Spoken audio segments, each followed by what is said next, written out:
Louder. Tonic, tonic, tonic.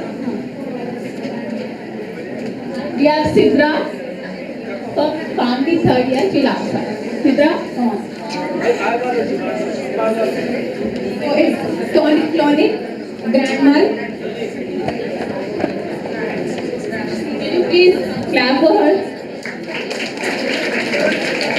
Can you name some other types of epilepsy other than tonic, clonic? Mission में काम Divided into two. Epilepsy is divided into two types. Partial epilepsy, that is focal epilepsy.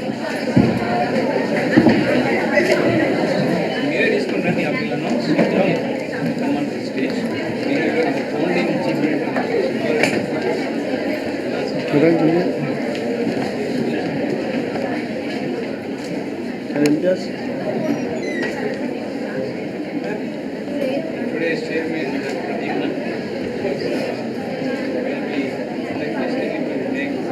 journal copy release today. Of course, yeah.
Very good morning to everyone present over here.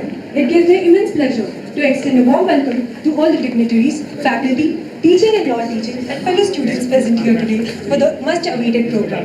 We, Akanksha, Gauri, Shivanandini, are the anchors for today's seminar. I would like to invite our GB member and EC member of Indian Pharmaceutical Association, Telangana State Branch, Sri V. Pradip Nagaru, who is also the marketing consultant of pharma industry, onto the dais.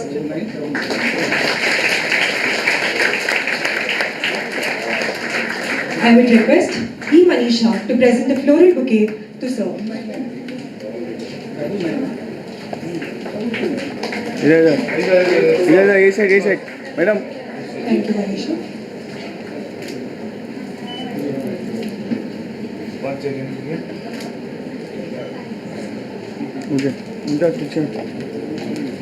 It's my privilege to invite and welcome Chief Guest of today's function, Dr. D. Sambareddy Garu, Professor and Director of Texas A&M University School of Medicine, USA, onto the dais.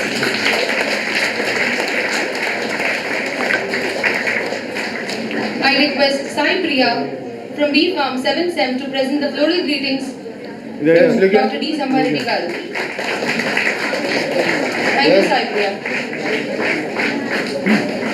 May I now invite our Honorary Secretary Sri V. Saina Dayakar Shastri Garu onto the dais.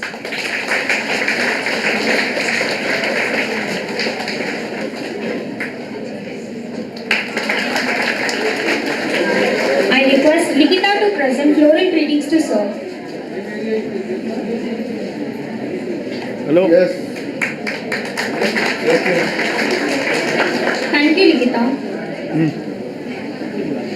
Now, I would like to call upon our Honorary Treasurer, Mr. V. Jairaj Sir, onto the dais. I now request Lisa Patel from B Farm 7th Son to present the floral bouquet to Mr. Sir.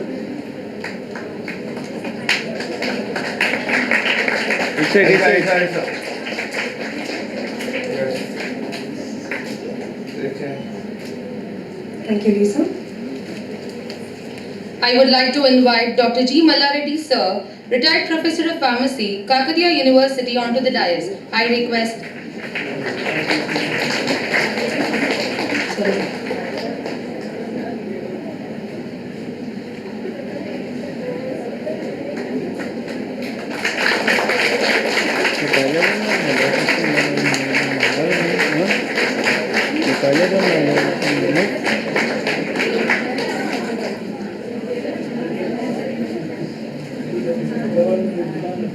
I request E. Manisha to present the floral greetings to Sir.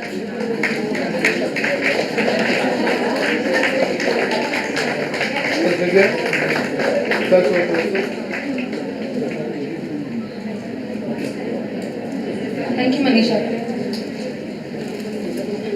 I would like to invite Dr. Ashok Kumar, former Director, Gulf Oil Corporation, as well as the scientific and technical advisor for many industries.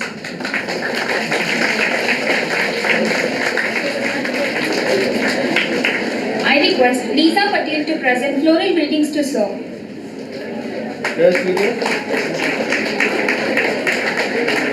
Thank you.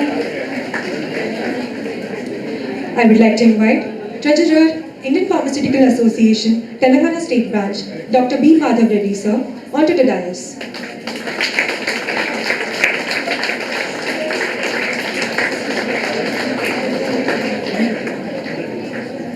I would request E. Manisha to present the floral greetings to Sir. Thank you, Manisha.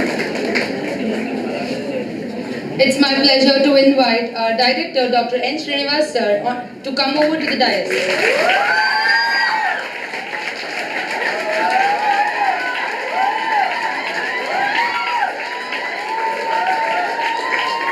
I now request Sai Priya to present the floral greetings to Dr. N. Srinivas Sir.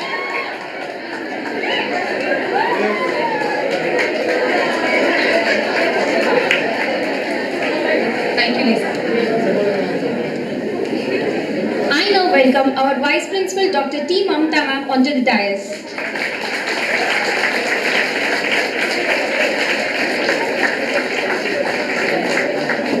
I now request Likita to present the floral greetings to Mamta Ma'am.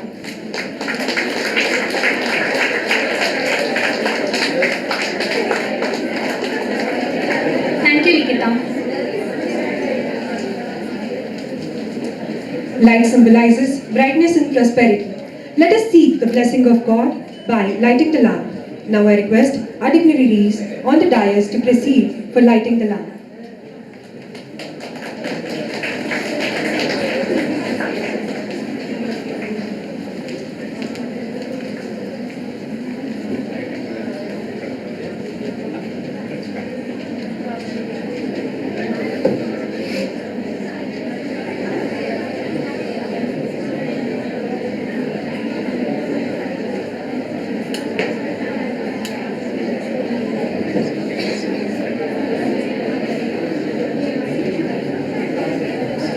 Sir.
Sir, regular photos.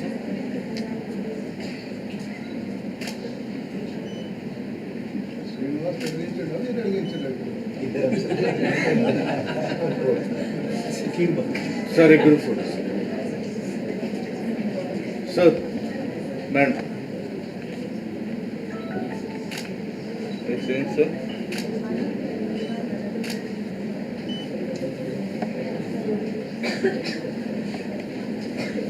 Thank you, sir.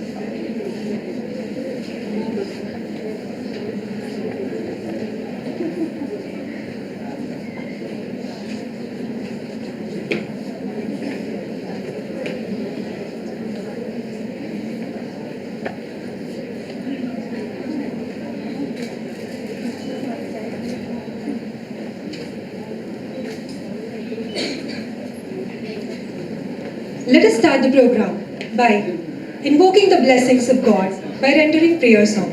I call upon Likita, Ananya and Janvi to present the prayer song.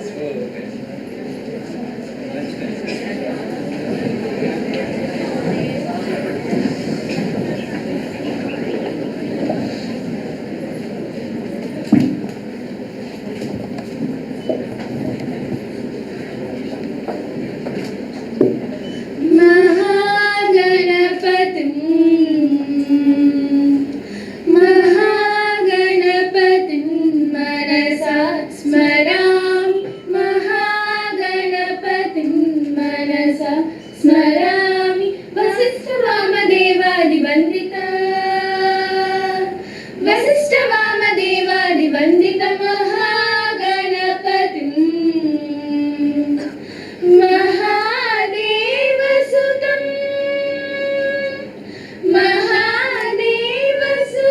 गुरुगुहानुतं महादेवसुतं गुरुगुहानुतं मानकोटिप्रकाशं शान्तं महाकाव्यनाटकादिप्रियं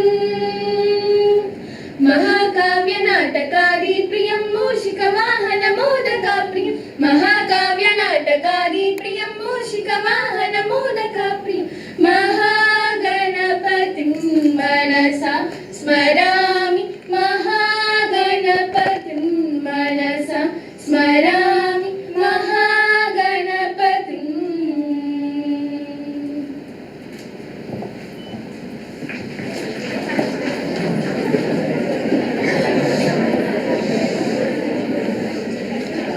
Now, I would like to invite our GB member and the EC member of Indian Pharmaceutical Association of Telangana State Branch, Sri V. Pradyumna Garu, who is also the marketing consultant of pharma industry, to give welcome address to the August gathering.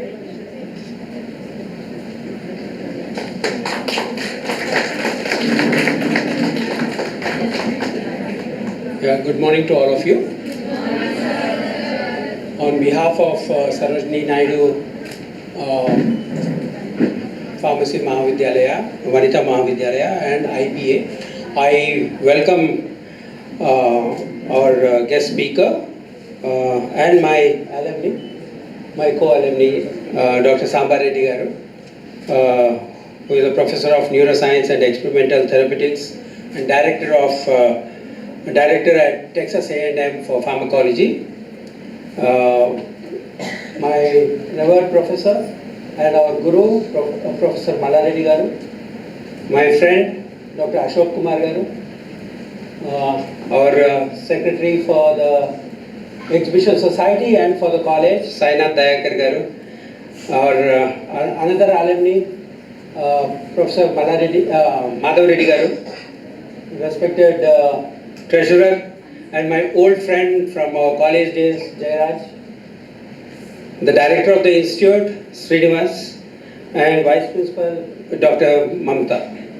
On behalf of the management, I take the pleasure of inviting the speaker, and I am sure we'll have an hour of his expertise and his talk. And I was his guest for 2 days at Texas, his institute, and he was a fantastic host for myself and our chairman, Dr. Prabhashankar.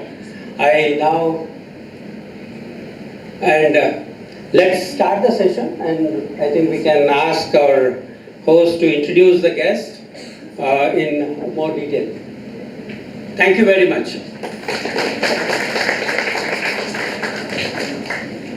Thank you, sir, for addressing the gathering. Now I invite retired Professor of Pharmacy, Kakatiya University, Dr. Mallareddy, sir, to address the gathering.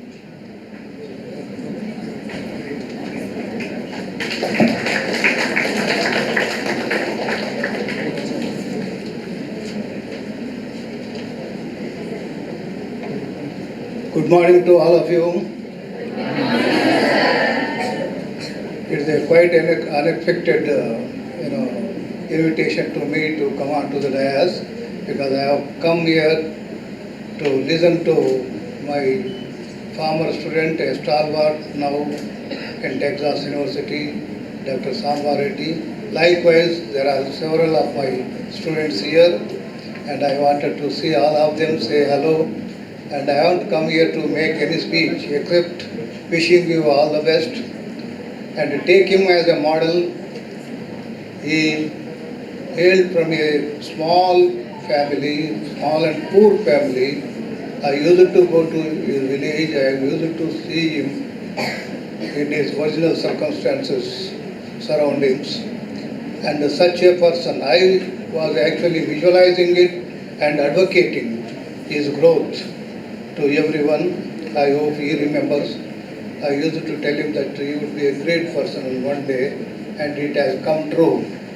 He has received several prestigious awards and did a wonderful piece of research, and it earned a great laurels to him. And such a person is amongst you. So without standing much of the time between you and him, I just say again, wish you all the best and blossom as good pharmacists and flourish well, and spread all your fragrance in all directions to all the people, especially for the needy people dealing with several ailments. And you should come forward to cure them and service them, because we are playing a key role in healthcare system. No more the former pharmacist role. Now you are capable of advising the doctor on medicaments, on knowing what is the ailment or what is the disease, what sort of drugs would be more suitable to that patient, and what dose it should be suitable.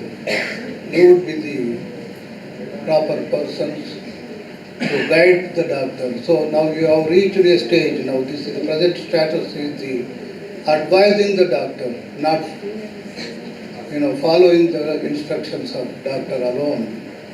And you will go in hand with the doctor to the patients.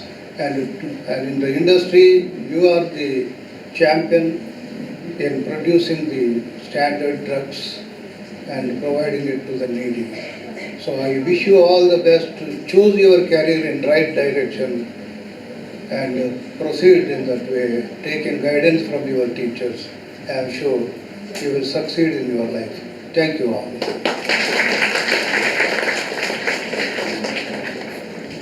Thank you, sir, for addressing the gathering. Now, I would like to invite Honorary Treasurer, Indian Pharmaceutical Association, Telangana State Branch, Dr. Madhav Reddy, sir, to address the gathering.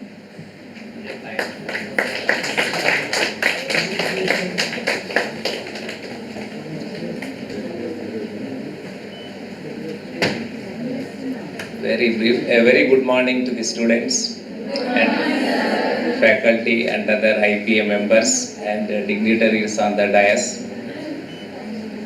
Today you are going to listen to a very renowned scientist, a proud alumni of Kakatiya University, Professor Samba Reddy, who is doing research in Texas A&M University. I have visited his lab, I think very long back, 2014 I came there. He is leading a team of very eminent research scholars, and his research output is a very great contribution to the neuroscience field.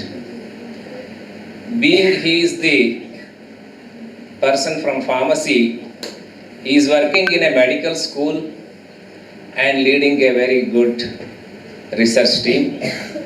And without much waste of time, now let us wait for his lecture. Thank you.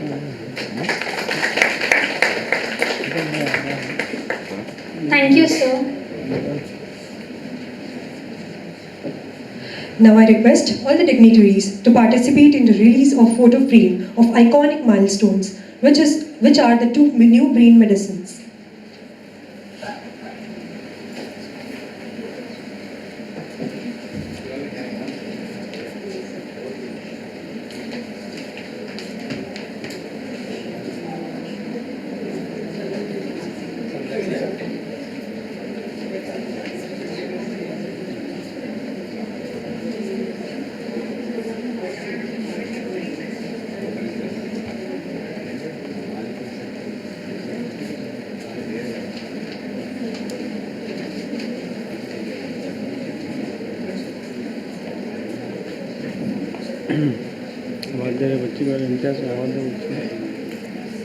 Hello. Hello. Madam.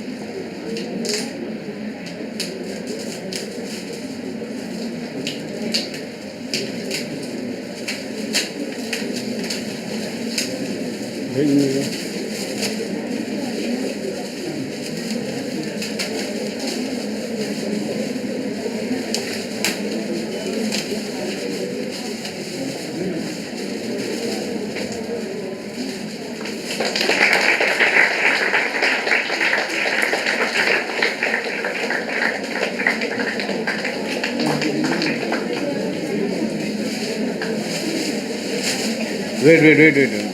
I invite Dr. Anil Shah. Sir, look here. Sir, look here, sir. Mention your word here. I could have been a collaborator to him. He approached me to synthesize this molecule while I was at the disease level. When I even director of the labs and to take up this project. But unfortunately, because our pharma industries look for profits, not for the investment in research at higher stage. So that's how we missed it. And I feel I am unfortunate in that way. And anyway, I wish you the great success to Dr. Reddy and how he could now come up.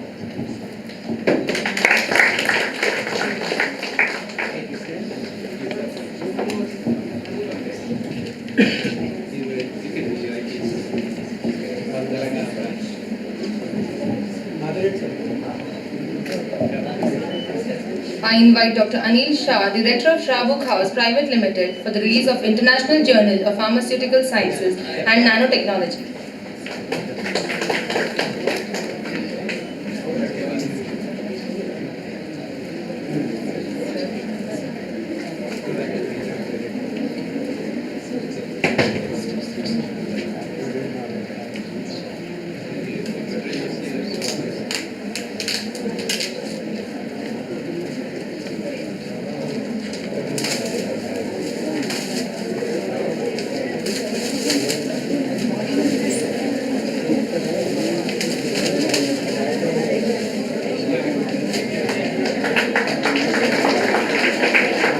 Sir. Madam.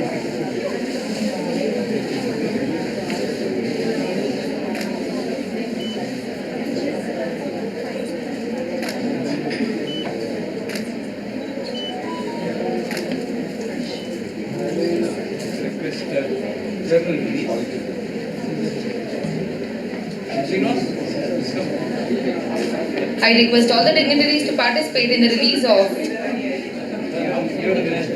International Journal of Pharmaceutical Sciences and Nanotechnology.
Sir, sir नहीं दिखे. Yes. Yes दिखे. 1 second. हो गया. Yes. Sir लिखे sir. Thank you.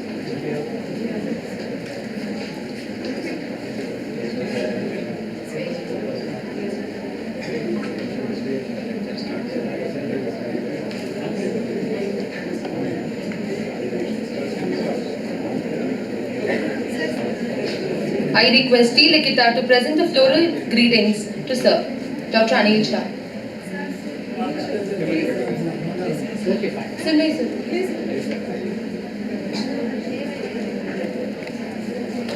Yes लिखे.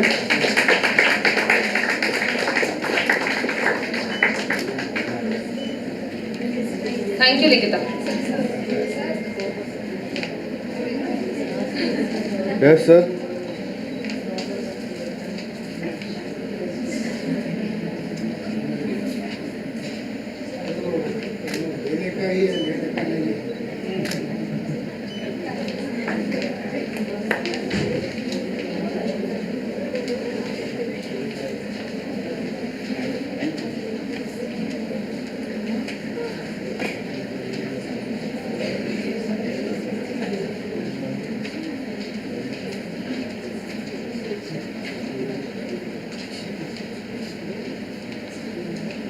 As we all know, epilepsy is a neurological disorder marked by sudden recurrent episodes of sensory disturbances, loss of consciousness, or convulsions associated with abnormal electrical activity in the brain. About 65 million people worldwide are affected with epilepsy and seizure disorders. It is also estimated that there are more than 10 million population suffering with epilepsy in India. Despite availability of anti-epileptic drugs, there are no medications that can cure epilepsy, and about 30% of epilepsy cases are resistant to anti-seizure medications. The anti-seizure medications can control seizures in about 60 to 70% of people with epilepsy, and the treatment is individualized. The US FDA has approved more than 20 anti-seizure medications for treating epilepsy. Because some anti-seizure medications are linked to birth defects, there are a lot of risks involved during pregnancy. The Reddy Lab is developing innovative disease-modifying therapies for preventing the development and progression of epilepsy. We shall now know more about the contributions made by our chief guest towards the condition which is affecting our society. We now request our Vice Principal, Dr. T. Mamta Ma'am, to introduce the speaker to the audience.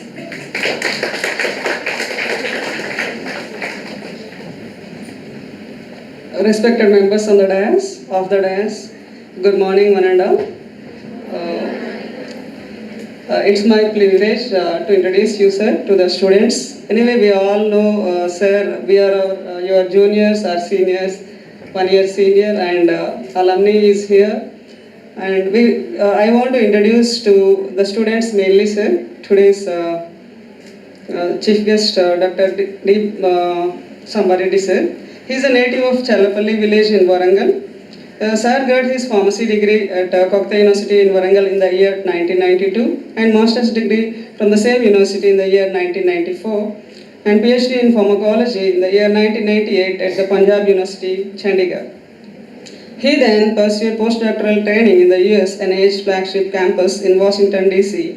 and he worked at North Carolina State University prior to joining this Texas A&M University in the year 2008. So Dr. Sambareddy sir is a professor of neuroscience and experimental therapeutics and director of Texas A&M Institute of Pharmacology and Neurotherapeutics at Texas A&M University College of Medicine, Texas, USA. He is a board certified pharmacologist developing new therapeutics for epilepsy and brain disorders. His lab has been conducting pioneering investigations on neurosteroid regulation of synaptic and extrasynaptic GABA receptors. He runs an exceptionally funded productive lab. The NIH has continuously funding his research for 17 years. He is the principal investigator of multiple NIH funded projects focusing on novel treatment for seizures as well as nerve agent neurotoxicity. He directs multiple Department of Defense projects on traumatic brain injury and Gulf War illness. He directs the Texas A&M University Presidential X Grant projects to develop smart therapeutic devices for brain disorders. In addition, he teaches both medical and graduate level courses and mentors the students as well as postdoctorates and serves as an expert member in federal panels as well as organizations. And sir has made an improbable and brilliant accomplishments in neurotherapeutics and became a global leader in epilepsy brain research. And he has named one of the world's top 2% of scientists by Stanford University survey, and he published over 215 papers or chapters with a H index of 55 and 5 popular textbooks. He authored and trained over 100 students as well as postdoctorates and presented 150 invited talks as well as authored or co-authored 440 presentations. So for over 25 years, he has researched persistently to advance new drugs for epilepsy and brain disorders. He has made seminal contributions in characterizing mechanistic functions of neurosteroids in the brain.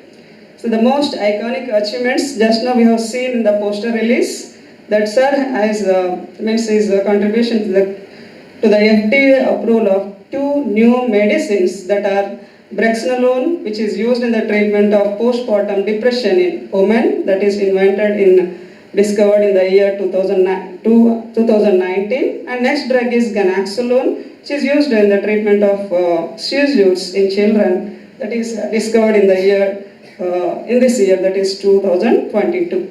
And one more is in line, that is anticonvulsant product developed in his lab is in phase 3 clinical trials for status epilepticus.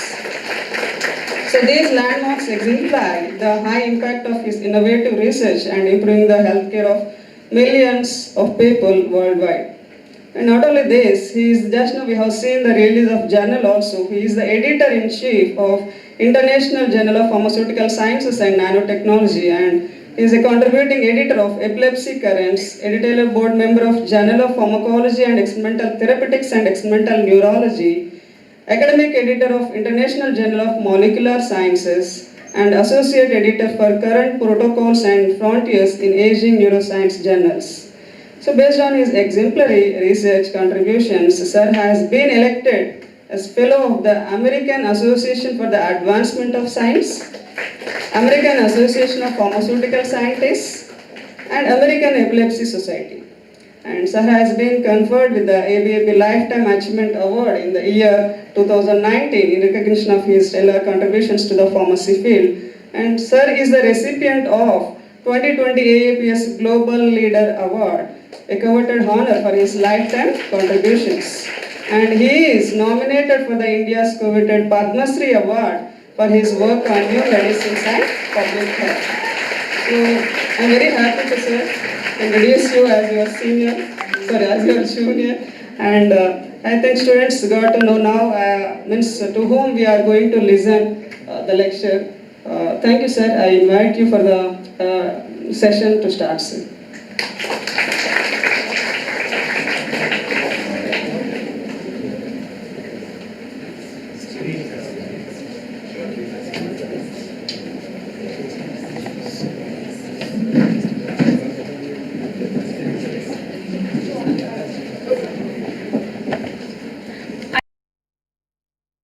occupy the front chairs.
असतोमा सद्गमय तमसोमा ज्योतिर्गमय मृत्योर्मा अमृतंगमय Om Shanti Shanti Shanti अंदरिकी नमस्कारम First, my respected teacher, Professor Malaredi garu, my good friend and senior chairman of this function, who is absent today because of the family emergency, Dr. Prabhashankar garu, and in his absence, my other good friend, Sri Pradyumna garu, proceeding this event, and Dr. Srinivas, the director of this institute, Dr. Mamata, and Shastri garu, on behalf of this society, and Dr. Madhav Reddy garu, and did I miss anyone? Yeah. I think I missed your treasurer, Jayaraj sir, and my good friend, senior Ashok Kumar garu, and my senior alumni members, Johnson Prabhakar garu. So, my other good friends of my juniors. I think there are very few seniors here now that I become older. So thank you all for this great honor inviting me here to listen to what I've been doing for the last 30 years. So again, thanks to my publisher who has been my support to releasing the journal, publishing it for many years. I could introduce the journal which was started in Kakatiya University by Professor Malaredi sir, and that he gave it to me to carry the flag. I carried the flag, sir, for 10 years. Handed over to somebody else, sir. So now somebody else from PJ Chandigarh is doing it, now that I become more busy. So the reason that I'm here is, I think, Prabhashankar, being a very good friend of me, very dynamic, visionary leader, very philanthropic person, I'm always inspired what he does. Where he started, where he ended, it's just, we miss him dearly today. But in his absence, still things go so smoothly. You can imagine his leadership, right?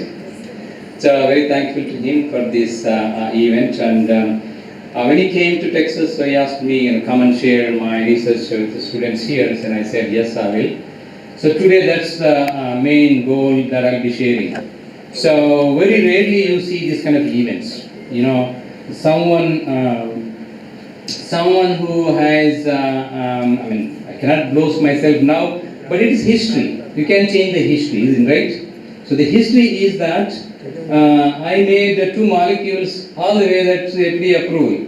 So the reason I come here is at least a few of you will be inspired. That's the reason why. So the next slide.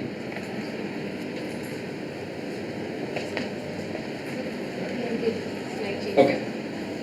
So basically it is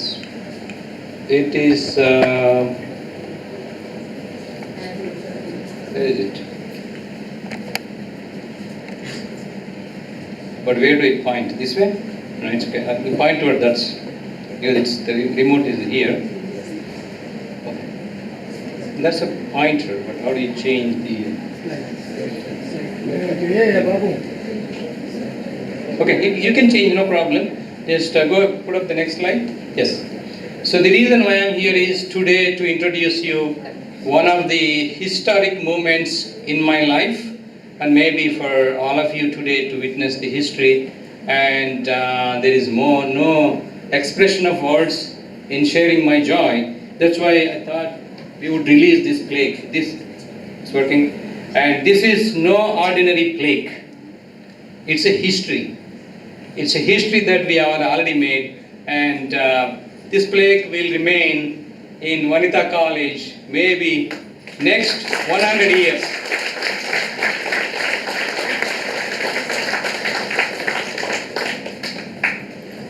So this is a culmination of my 30 years of research, started from Punjab University. So I've been working on neurosteroids for many years. New chemical approval is a dream of every scientist. A whole company cannot put together a new chemical and get it approved all the way to FDA. And I am very blessed with so many celestial forces or whatever. Everyone works hard, but only few makes it. So it happened in my lifetime. Brexan alone was approved first in class. With the first drug to be approved for, again, Vanita College, women's health, postpartum depression. So yesterday I presented the same talk at Padmavati Mahila University. It happened back to back. I'm presenting my drug for women's health to the women's college. So I will share my story, how it discovered and how it was approved. It is not a generic, it is not a reformulation. It's a new molecule, all the way from preclinical to phase 3 and approved by FDA. You see, Zelresso is the market name, brand. And after 5-6 years, generics will come. And then not only one molecule, generally you only have one molecule in your own lifetime. One molecule by steprazote, penicillin and all. But it happened in my lifetime, within back-to-back 3 years, another molecule was approved just this year, ganaxolone. And again, this is a first-in-class molecule. Professor Malared sir knows this chemistry, this is the first structure to be introduced for epilepsy treatment. So ganaxolone, and we named the brand Zitalmi. Zitalmi we launched. Brexanolone is an intravenous formulation, 7 to 2 hours treatment. And ganaxolone is oral liquid. It's a chronic treatment. So for right now it is children, but we're getting into adults and others. So that's why I thought this would showcase. That's why I chose this title, Iconic Milestones. Generally, when you get speakers, they talk about somebody else's research. Right? Today I'm talking only my research. This itself takes a long time to talk because this is 30 years in making. Bahubali 1, Bahubali 2. If you talk in that sense.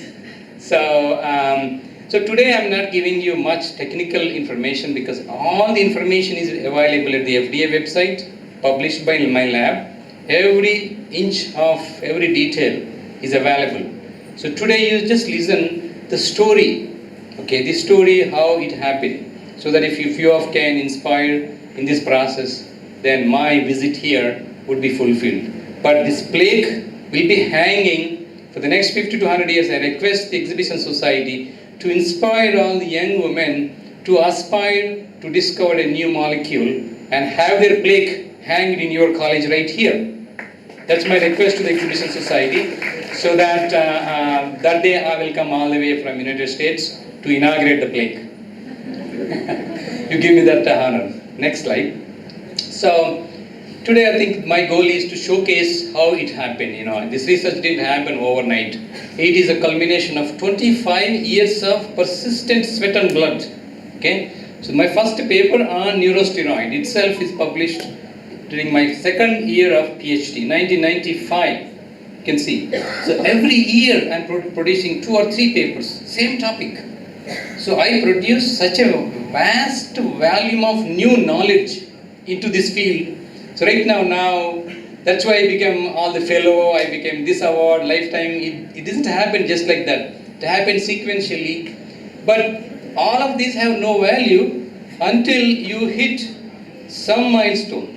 So that milestone is here, 2018 it happened. All these papers have no value. If there's no product approved by FDA, who cares what you research you did? So history can only be made by the winners, right?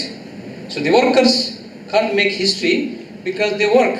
If the work may not be showcased. So I'm a worker, but it happened, so I'm so privileged, it became a product. So that's why we are celebrating today. Brexanolone in 2018. And so graceful that within a year of 3 years span, ganaxolone was approved.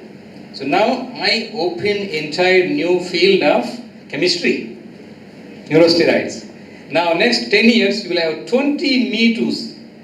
Just like atorvastatin, lovastatin, this statin. Now I open this oxanolones, brexanolone, ganaxolone. So next 5 years, more compounds will come. So this is how I started, as a young dynamic when I got maybe married. Professor Maha and Sir was instrumental, and how I am aging, see, senior professor. So it is a long journey, okay? Don't give up. That's why I'm telling this story. Next slide. So this is where my karma bhumi. So this is my janma bhumi, this Telangana. Previously it was Andhra Pradesh when I was born. So, but this is my karma bhumi.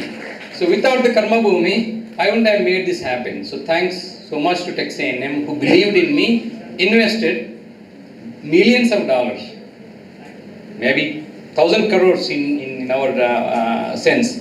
So just on one person, nobody invests that kind of money for research. They did it. So thankful to them. Next slide. So this is where my lab is. I think Dr. Prabha Shankar and Pradyumna have visited. So this is my lab where we are doing research. Next one. So we have a lot of students this is my current number of projects that we are doing: epilepsy, epigenetics, pediatric convalescents, military medicine, electroceuticals, and of course main important focus is women's health. One of my niche areas to find problems for women's health conditions. That's how we ended up discovering brexanolone for postpartum depression. So next slide. So it didn't happen, I've trained hundreds of students, and just like corporate style, they designed a t-shirt, they even give a t-shirt now, we branded as Reddy Lab. Not this Reddy Lab here in Hyderabad, Reddy Lab in Texas. Next one. So I enjoy, the progression. When I started 2009, only 4 people, expanded, continuous expansion of the lab size every year. Next one. So more, 2015, 2016, 2017. People come, people go, t-shirts change, t-shirts come.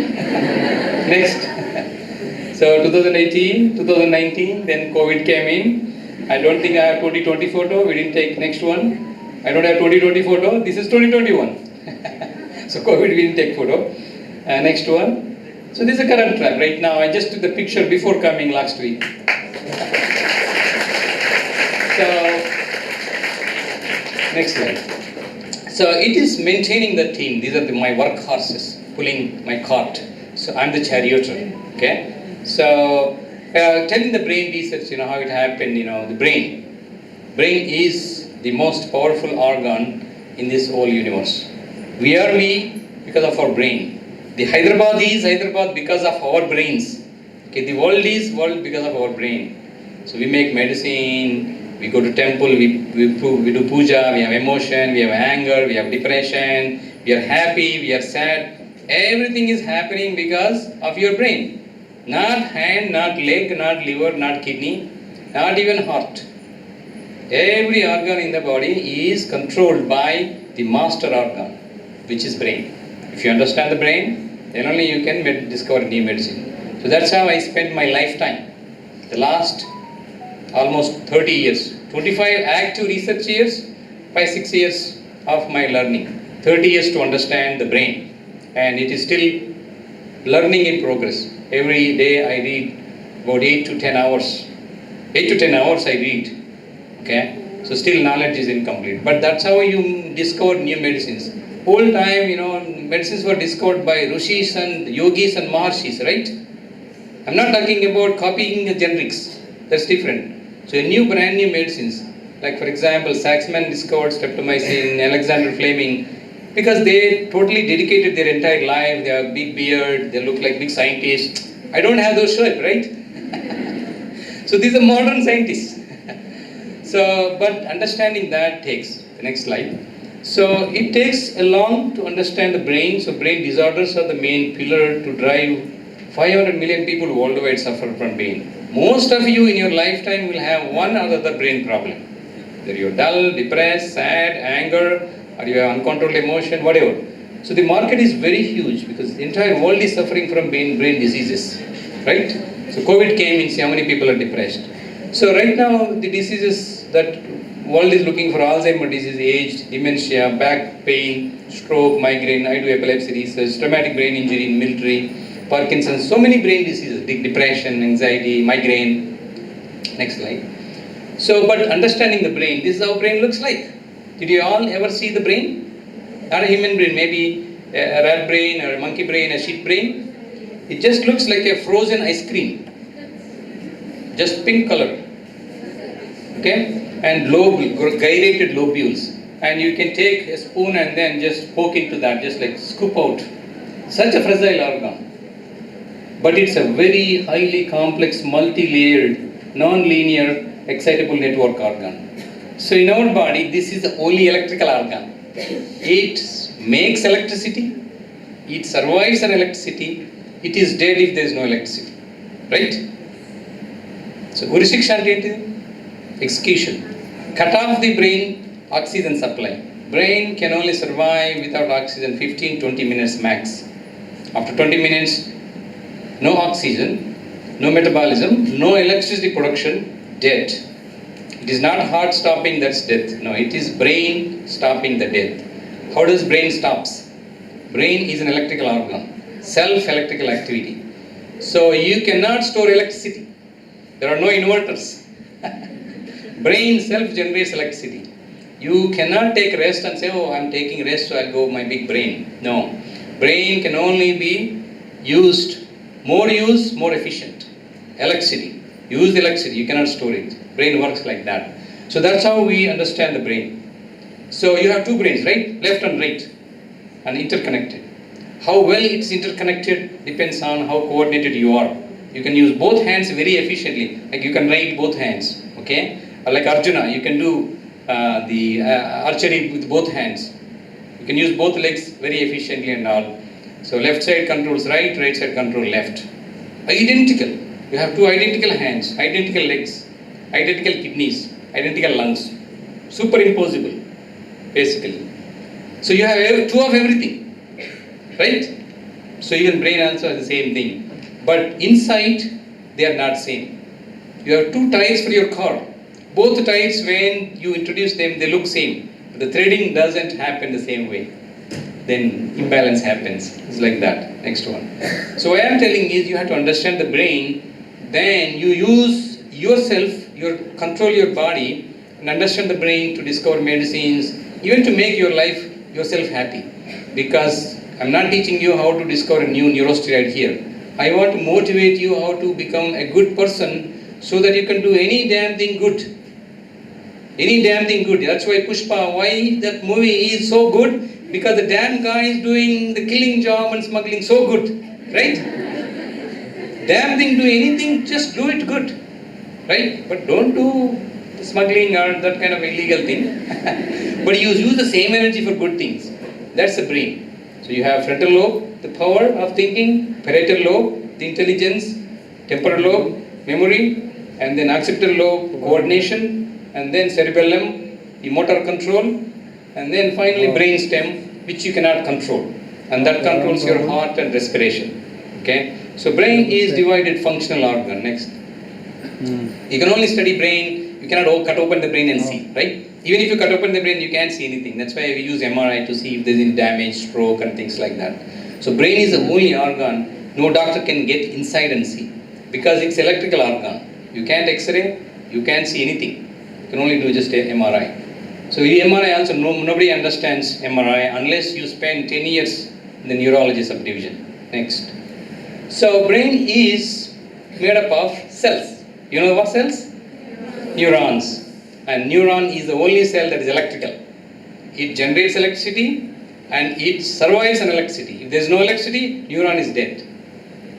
So that electrical basis of the brain connection. Because all the diseases of the brain are basically electrical problems.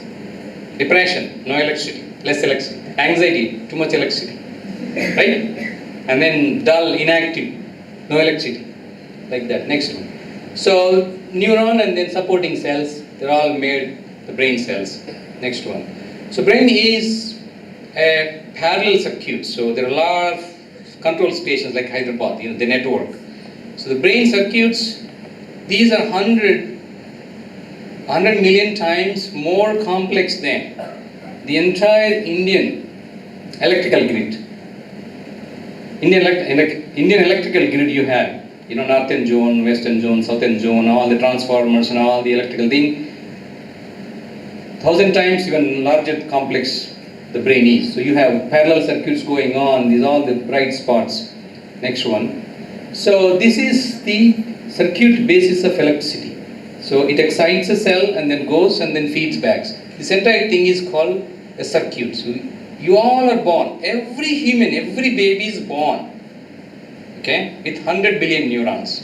You can become a professor, you can become a smuggler, you can become a pilot using the same cells. Okay, 100 billion cells you have, you make 1,000 contacts each, then you become whatever profession you want from baby.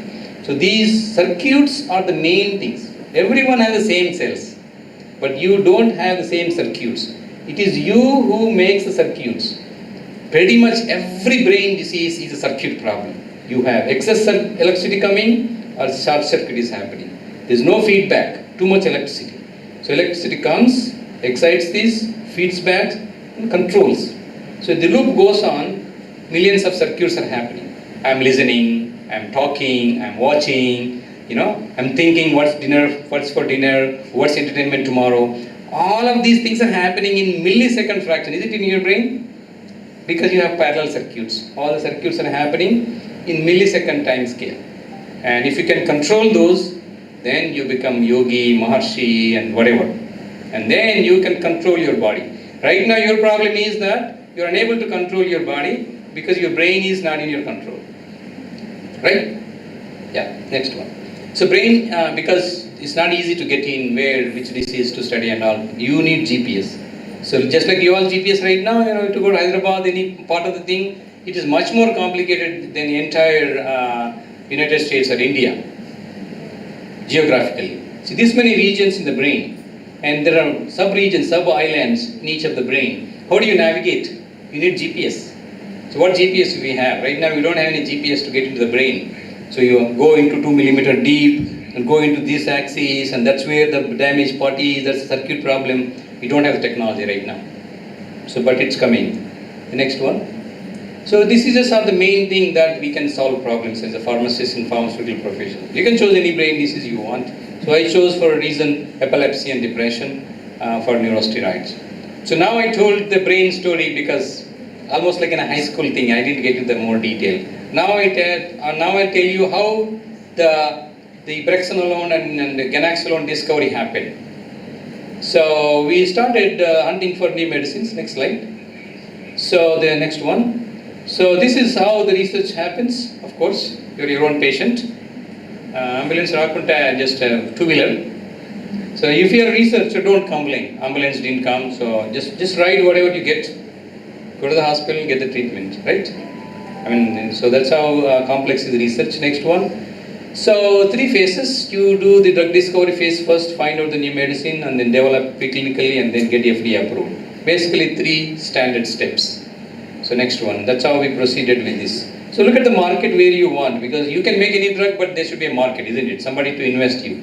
So survey it. So oncology is number 1 right now, and then brain is the number 2. Demand for new medicines, respiratory, diabetes, and pain medicines.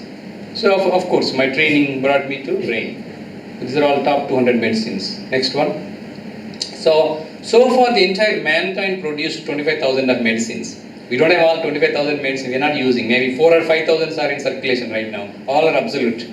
So, and they targeted in our body 324. So, if you want to discover new medicine, you target one. In our case, I targeted the brain. Within the brain, I targeted a GABA receptor.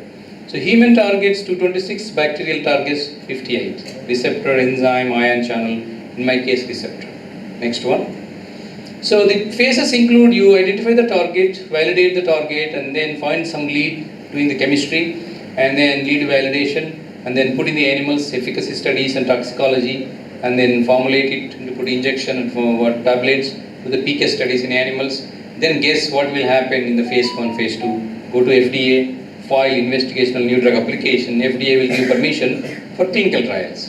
So this all happens in the lab. So all the things that you see in the lab action here. So if the drug goes to phase 1, then that is the first main major milestone for the drug. So then go to phase 2, 3, and then after phase 3 successful trial, you file NDA, new drug application, get approval, and after approval, you do the post-marketing surveillance. You all know the pharmacology, right? Next one. So this is how the reverse tunnel funnel, we all taught by our gurus, you have to synthesize large number of molecules because the model of drug discovery is the reverse funnel. See the funnel, more molecules we synthesize, screen them 10, 20, only a few comes to phase 1 trial and maybe 1 or 2 go to phase 2. And then typically only 1 or 2 goes to phase 3 and 1 will be approved for marketing. That's why we put the reverse funnel thing and this takes long time. So in our case also we did the same thing. So after preclinical testing, we put the screening into the phase 1 first in 50 volunteers and then followed by about 100 women with postpartum depression. When we did the phase 2, when real indications came in that is working, then the company invested more money to get into phase 3. So by that point, they invested $300 million. So 300 million is multiplied by 4 crores. So that's about how much? 1200 crores. 1200 crores they invested at this point. And if it fails, right? And they invested that much of money on the trust of one person, research that's happening. Okay? And that's me. So it could fail, right? The trust in the science that matters here. No trust, you don't exist, right? So that's how new drug discovery happened. It doesn't happen just copying somebody else because the investor has to have a trust in you to invest that kind of money. If there is no phase 2, phase 3, there is no drug, there is no FDA approval. Next one. So how many drugs are approved every year, new molecules? You're thinking it's a child play. Oh, we have so many scientists worldwide, lakhs of scientists, they're discovering thousands of new medicines every day. No. On an average, only 30 new medicines are approved every year by the entire world scientific force. Merck, Pfizer, Johnson & Johnson. India is not even in the picture because we don't do new drug discovery here. It's all the worldwide discoveries, Europe, Japan, China, everything together. An average 30 new molecules are approved by FDA, right? So 2018 they approved 59, including one of our molecule, right? 2018, Brexon alone. And then 2021 number is about 50. 2022 number hasn't been released yet because we are still in 2022. So 2022 number comes, the ganaxolone will be there. See how difficult it is. The entire mankind is working to make new drug discovery. So getting one new chemical molecule approved by FDA, isn't it history? How many people you know who made history? Very few, right? So it happened in the blessing. That's why I'm telling this story. It is a story to be listened. I'm not telling some technical details that you don't have. Every technical detail is available. Next one. So look for the drugs. When I looked for the drugs, I was looking for endogenous sources because our body is an amazing organ. Every solution is in your body if you're trying to see. Or you look for plants, for new medicines, or you look for metabolites. And of course, our chemistry teachers told empirical chemistry, or you discover something serendipitously, or you do rational designing like fluoxetine, tagibin, or molecular modeling. So many ways to discover new medicines. But nature is the best guide. Okay, so I focused on the brain itself. We feel happy, we feel sad. That means we ourselves are making some type of compounds ourselves. When the levels go up, we're good. When the levels goes down, we'll feel dull. Why not we focus on them? and that is neurosteroid. The steroids that we make in our body, in the brain, is called neurosteroids. These are not steroid hormones. They are not reproductive hormones, progesterone and testosterone. So next slide. So we all have neurosteroids in our body. Men, women, old, young, and everyone. So that's why we exploited the endogenous knowledge, neurosteroid. Next one. So these are the 3 steroids present in every body, every brain. So allopregnanolone comes from progesterone. Woman has more of this drug. TH dog. I discovered this from adrenal cortex, but is actually synthesized in the brain.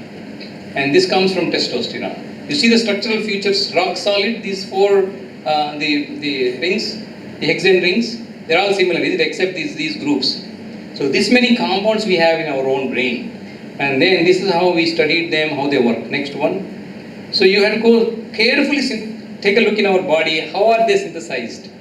Okay, there are no new routes. They are synthesized the same route that steroid hormones synthesized.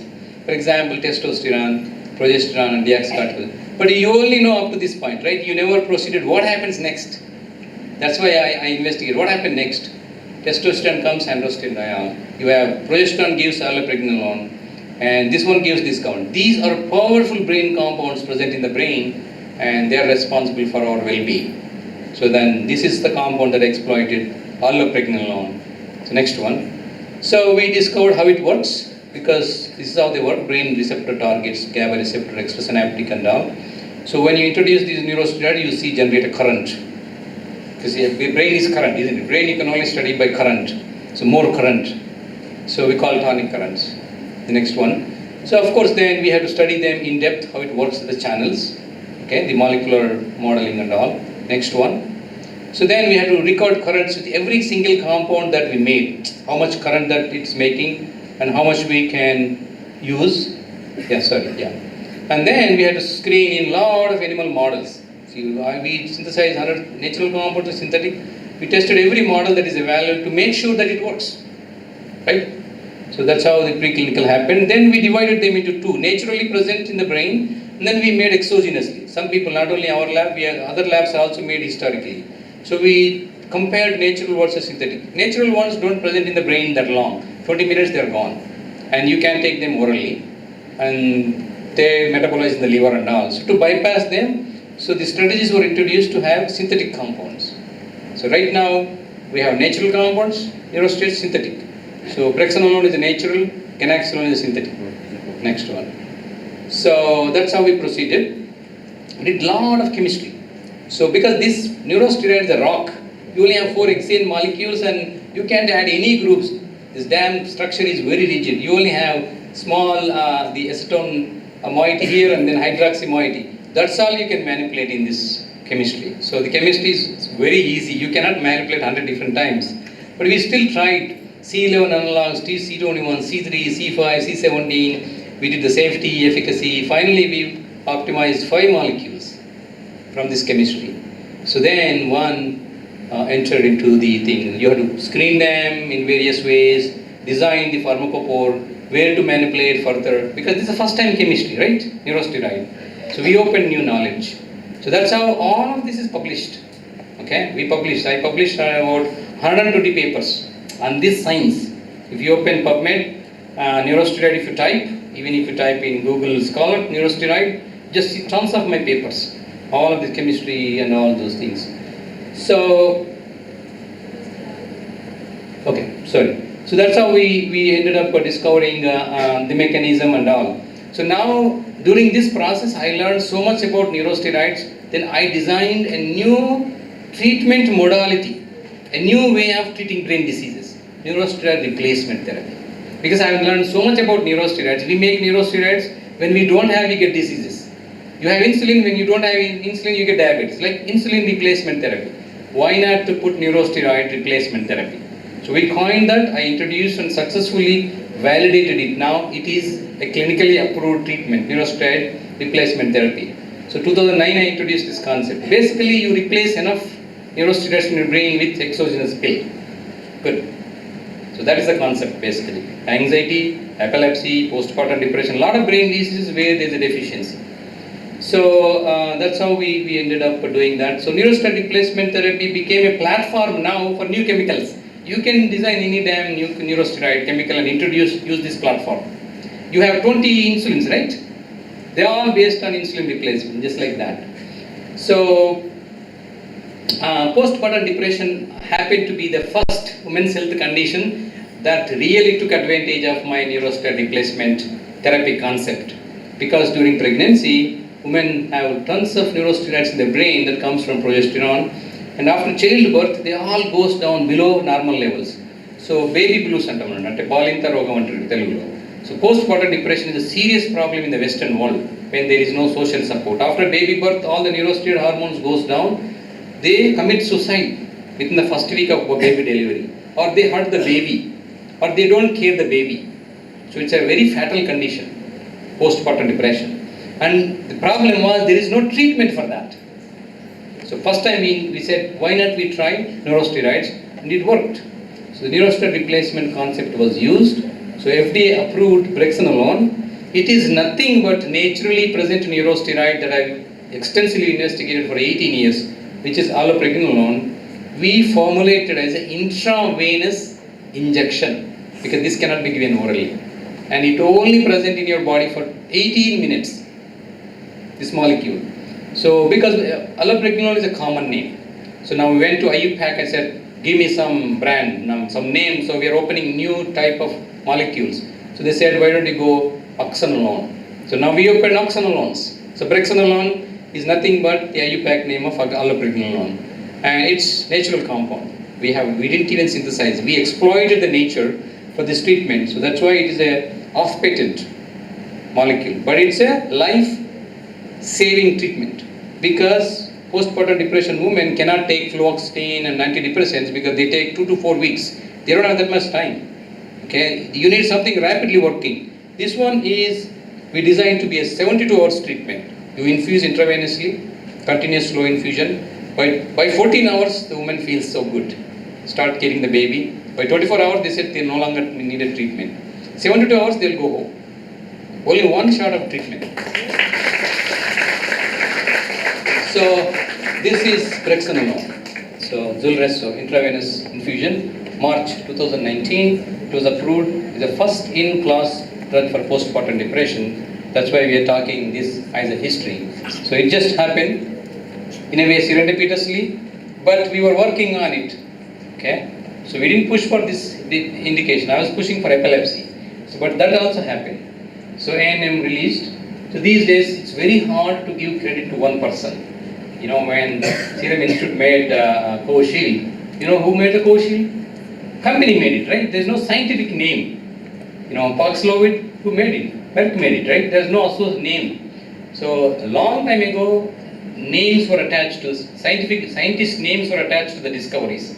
These days, no single scientist can discover new medicine. It's always a team-based work. But still, it's happening once in a while. So I was blessed. The university gave me full credit for introducing this drug. So that was the history. Then the second drug happened to be epilepsy. So excessive synchronous activity in the brain, you know, large we call Fitz disease.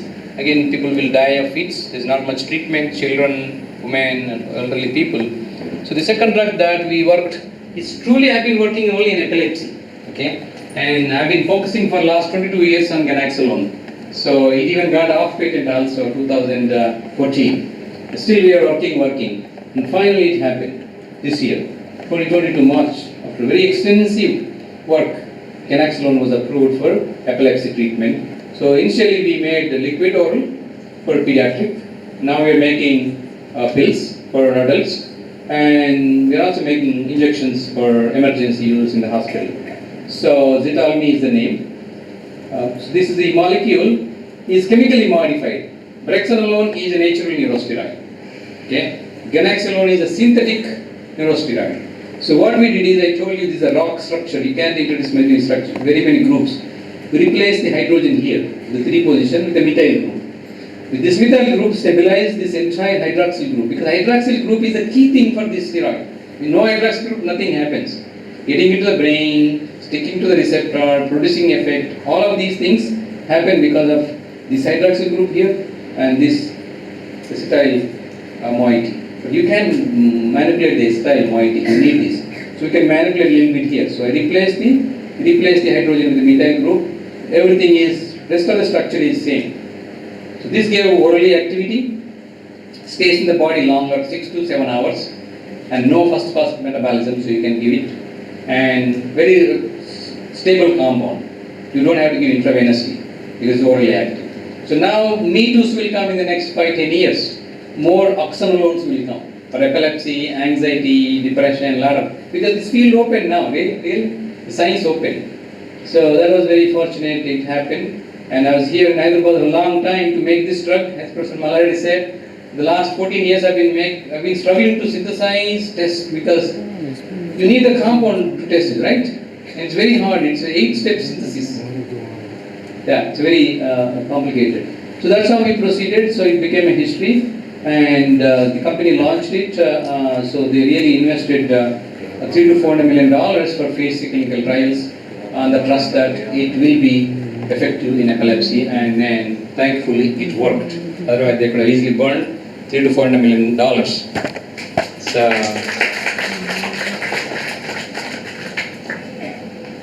this is the slide that we all cherish in academia. So a lot of new drug discoverers born on the earth died, but we only have their photos hanging everywhere, right? So you see, for example, the Langley. So and then you see Henry Dale, the adrenaline guy, and you see the Carlson who discovered the serotonin receptor, the antidepressants like sertraline. So in the entire history of mankind, only one professor discovered 2 medicines, and then both times he got Nobel Prize. That is Professor James Black. So he discovered beta blockers, he discovered H2 antagonists. Because the whole time, his entire life was focused on only discovery. No profit motto, no starting company, no business, things like that. So these are all the greatest drug discoverers of our times. So they all got credit, most of them got Nobel Prizes. So previously we used to give credit for discovering new medicine because they spend their entire lifetime. Now it's a team-based work, or mostly company get the credit. Okay? Within the company, number of scientists worked, nobody can claim. In our case, since we work in academia, it is stemmed from my brain, my lab, my team. So nobody can claim credit, I discovered this. If you say, then you have to show the proof, right? So that's how things happen. These are all the historical figures, and hopefully if either brexanolone or ganaxolone saves, say, 1 million people from seizures or postpartum depression, and if it becomes a blockbuster drug, and one day some of you will add my photo in this list.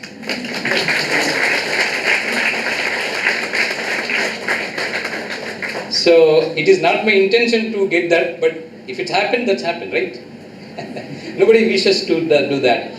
So I think that's the main thing that I will show you. So it is our parents, our Janmabhoomi and our motherland, and our friends, our well-wishers, who are the pillars of our mental support. So of course I always cherish Janani Janmabhoomischa Swargadapi Gariyasi. So why I am displaying here is, I am an Indian. I am not an American. I still carry my Indian passport. I have not taken American citizenship. For the very reason, any award I get, it should go into Indian account. These 2 medicines,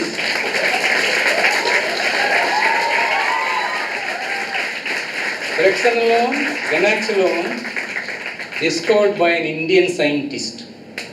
There is no / Indian American scientist. Indian scientist.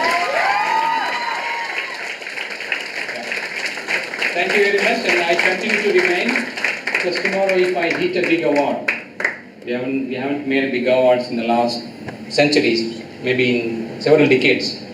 So if I win an award, still I'm working over there, thanks to America for funding and all. I'm not giving up my Indian citizenship, because if I hit a big prize, I wish the credit should go to India. Because the one thing that I want to tell you is, for motivational reason, I have not studied anything in America. 100% of my education happened in India. 10th class, diploma pharmacy, B pharmacy, M pharmacy, PhD. 100% of my education happened in India. You don't have to get foreign degree to be successful.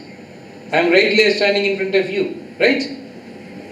So I have not done any degrees in America, but I am teaching there, one of the fourth largest university in the world, Texas A&M University, graduating doctors and scientists and all. So don't underestimate yourself that you have to have foreign degree, Harvard degree, Yale degree. Nothing happened. How many Yale scientists, Harvard scientists are introducing new drugs? Doesn't happen that way, right? So it happened from your brain, from your thought. So how pure is your thought process is how much you can sustain it. It's not easy to sustain 25 long years. ఎవడు పట్టించుకున్నాడు నేను నా పని నేను చేసుకుంటే వెళ్ళాను. నువ్వు ఇంకో రెడీలా పెట్టరాదు పోటీగా నువ్వు మిలియనీర్ అవుతా ఉంటారు చాలామంది. I don't care. I don't want to do that, right? Because then you deviate. Just go in your path, what you desire. Don't take detours. Keep walking, damn thing, just keep walking, you go somewhere. Don't take detour. If you take detour, what happens? You come back to zero, right? Every minute you take, because problem comes. Facilities may not be there, problems will be there, hiccups will be there, funding may not happen, you may be sick, family problems will be there, there is a COVID is there. Everything could come. Try to maintain your journey. Don't stop, right? Because there is no such thing as resting. You can only rest one time. When? When you're dead. So when you're living means struggling. To live you have to struggle. To die, you don't have to do anything. It will come naturally. You don't have to do anything to die. It will come naturally. Only to live you have to struggle. That is brain, electricity. So keep producing good electricity, maintain good thoughts, motivate yourself, keep doing whatever you want to do. That's the reason that I came here, not to give the technical talk. Because you all can master those things. Because 1,000 technical talks you might hear, but one motivational talk.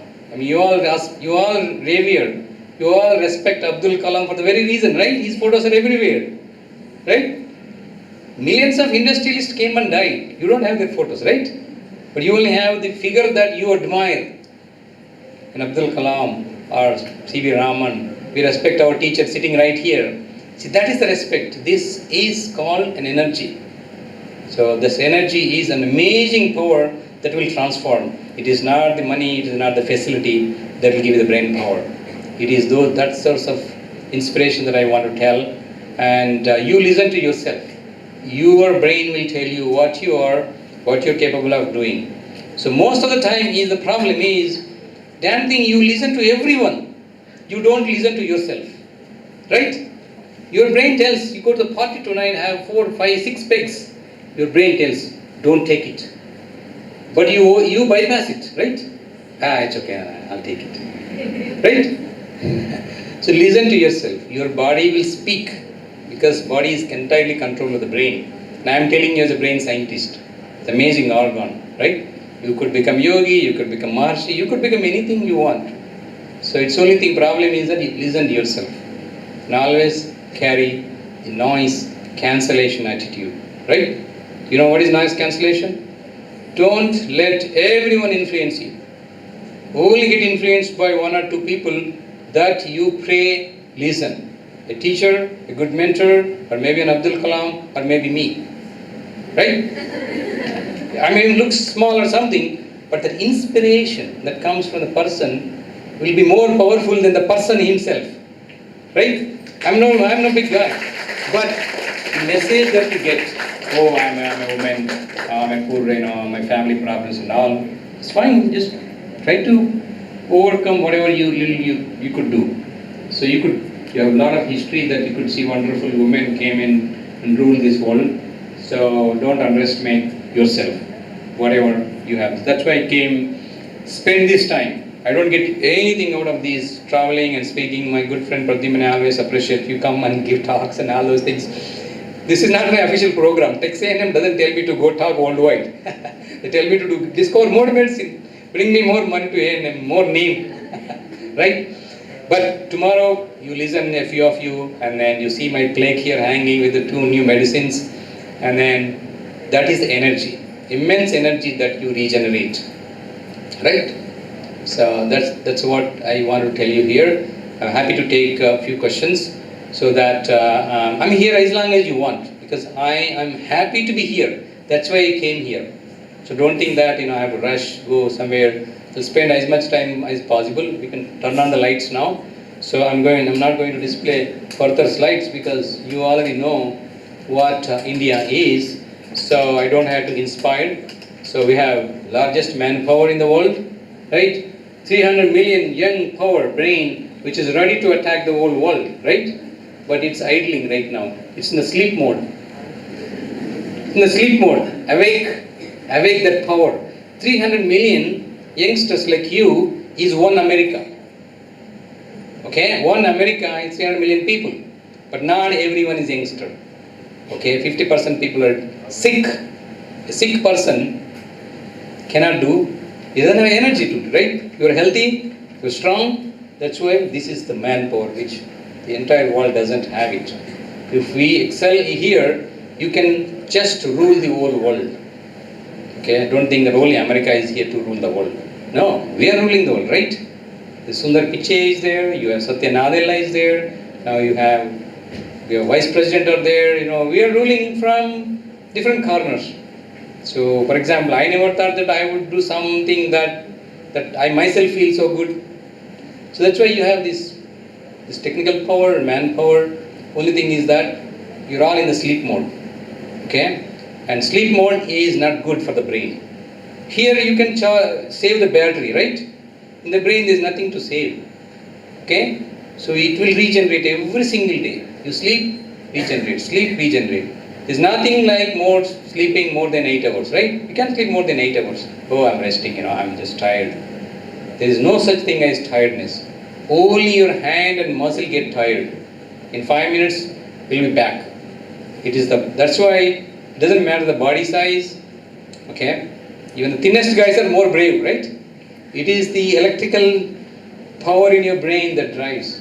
So we have all the advantages. We already proved, right? You went to Mars with such a low budget, which only America did with $300 to $400 million. So we haven't even spent maybe 200 crore rupees to go to Mars. So we have that kind of tech power, and the immense thing is there. So I stop here and take questions. You can ask me any question you want. I'll try to tell my story, because I already told you much of my story, it happened. So from a small place from Warangal to all the way here. So thank you all. Yes, sir. I will share one memory before you leave. Yes, please, sir. Yes.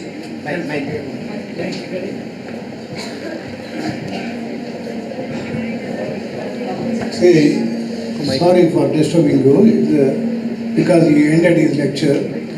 I wanted to share a memory with him. While he was at North Carolina, working for North Carolina University, I visited him. And it so happened that we had to go together to the department.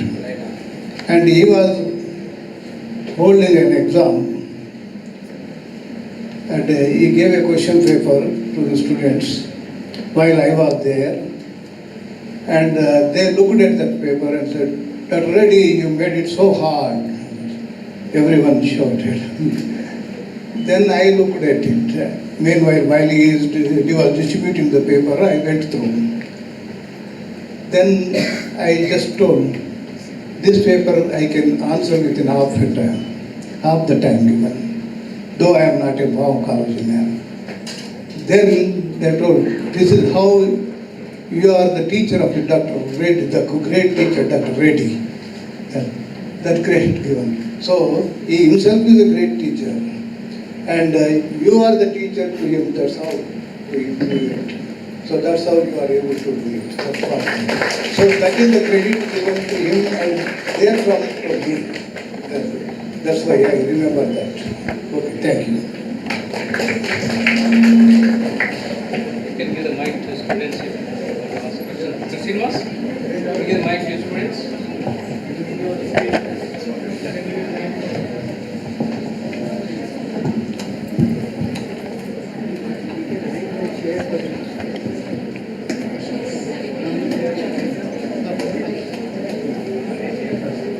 Yes.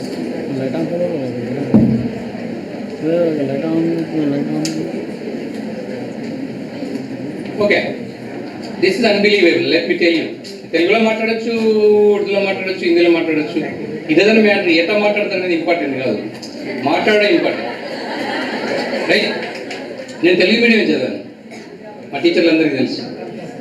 So Telugu medium నుంచి English medium నేర్చుకోవడం పెద్ద డీలేం కాదు. So అందుకని చెప్పి questions అడగడానికి ఏమి hesitate చేయొచ్చు.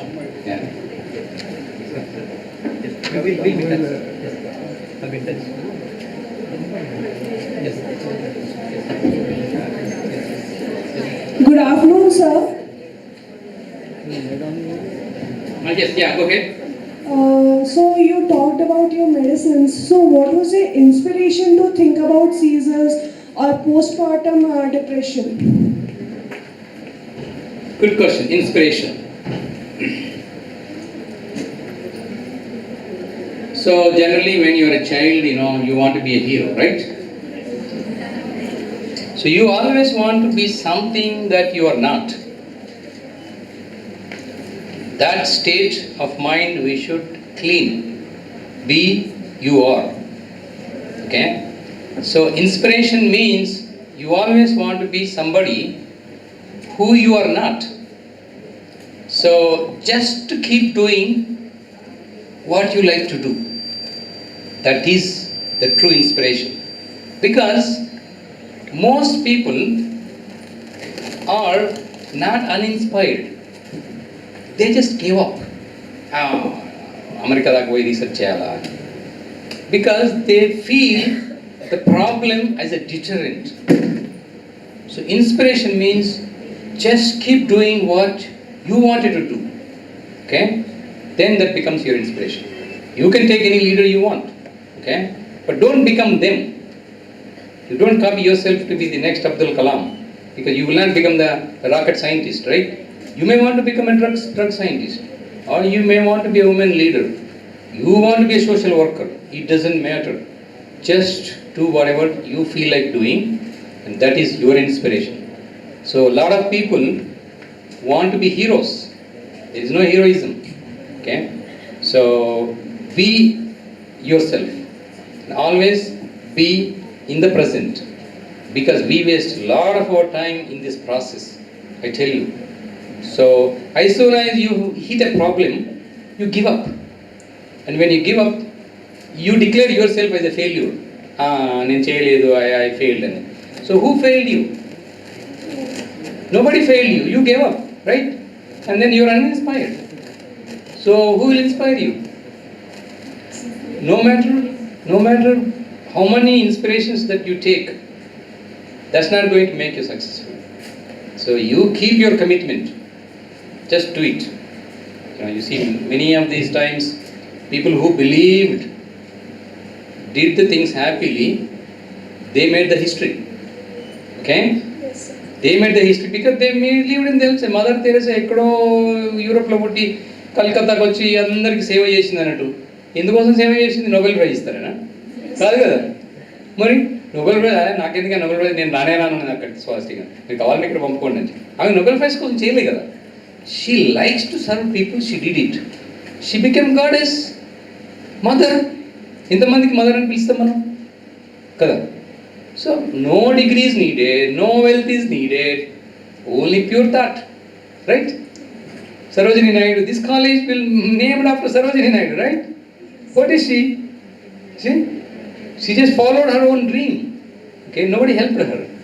So that's why you have this name of this college. So inspiration means it is just you do without fail. Just keep doing. Don't feel that you failed. What you failed today become a stepping stone for tomorrow. But if you give up, the tomorrow won't be there for you. So that's why you can take any number of inspirations if you want as a source of energy, whatever.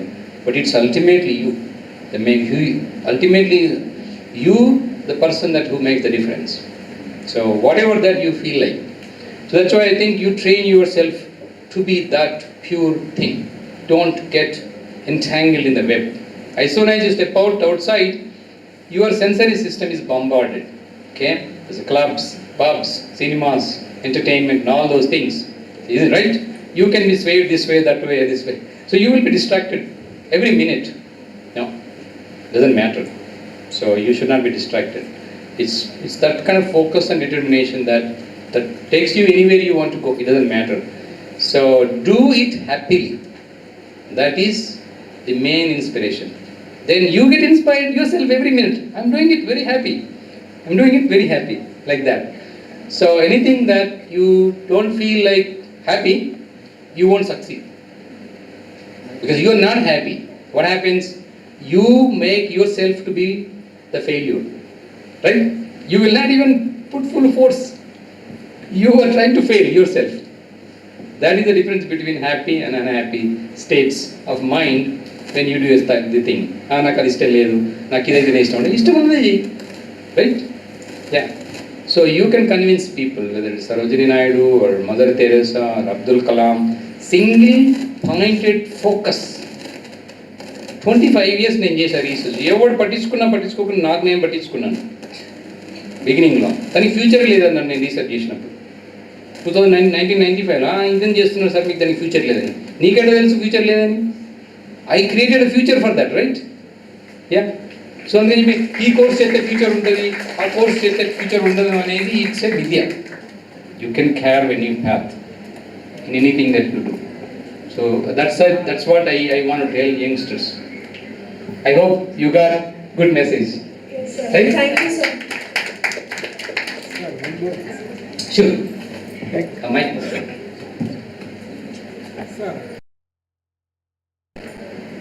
Sir, me question చెప్పండి, నేను repeat చేస్తాను. Sir, these drugs are looking like progesterone analogs. అవును. Sir, these drugs are looking like progesterone analogs. అంటే progesterone analogues కావు, ఇవి న్యూరోస్టెరాన్ analogues అంటారు. Progesterone analogues అంటే మనం హార్మోన్స్కి ఇస్తాం కదా, ఈ ఓరల్ కాంట్రాసెప్టివ్స్ని ఈ ప్రొజెస్టెరాన్ అనలాగ్స్ అంటాం. వీటిని అనము, ఇవి న్యూరోస్టెరాన్ అనలాగ్స్ అనాలి. Sir, do you face any difficulties while synthesizing these compounds? Oh, చాలా difficulties. Because it's 8-step process. And ఇప్పుడు అది బంగారం కంటే ఎక్కువ ధర దీన్ని. కెనాక్సలోన్ 10 milligrams $100. $100 అంటే Was it synthesized by the asymmetric methodology? yeah, because at the final step you have to have this hydroxy group in the alpha position. The 5 hydrogen should be in the alpha position.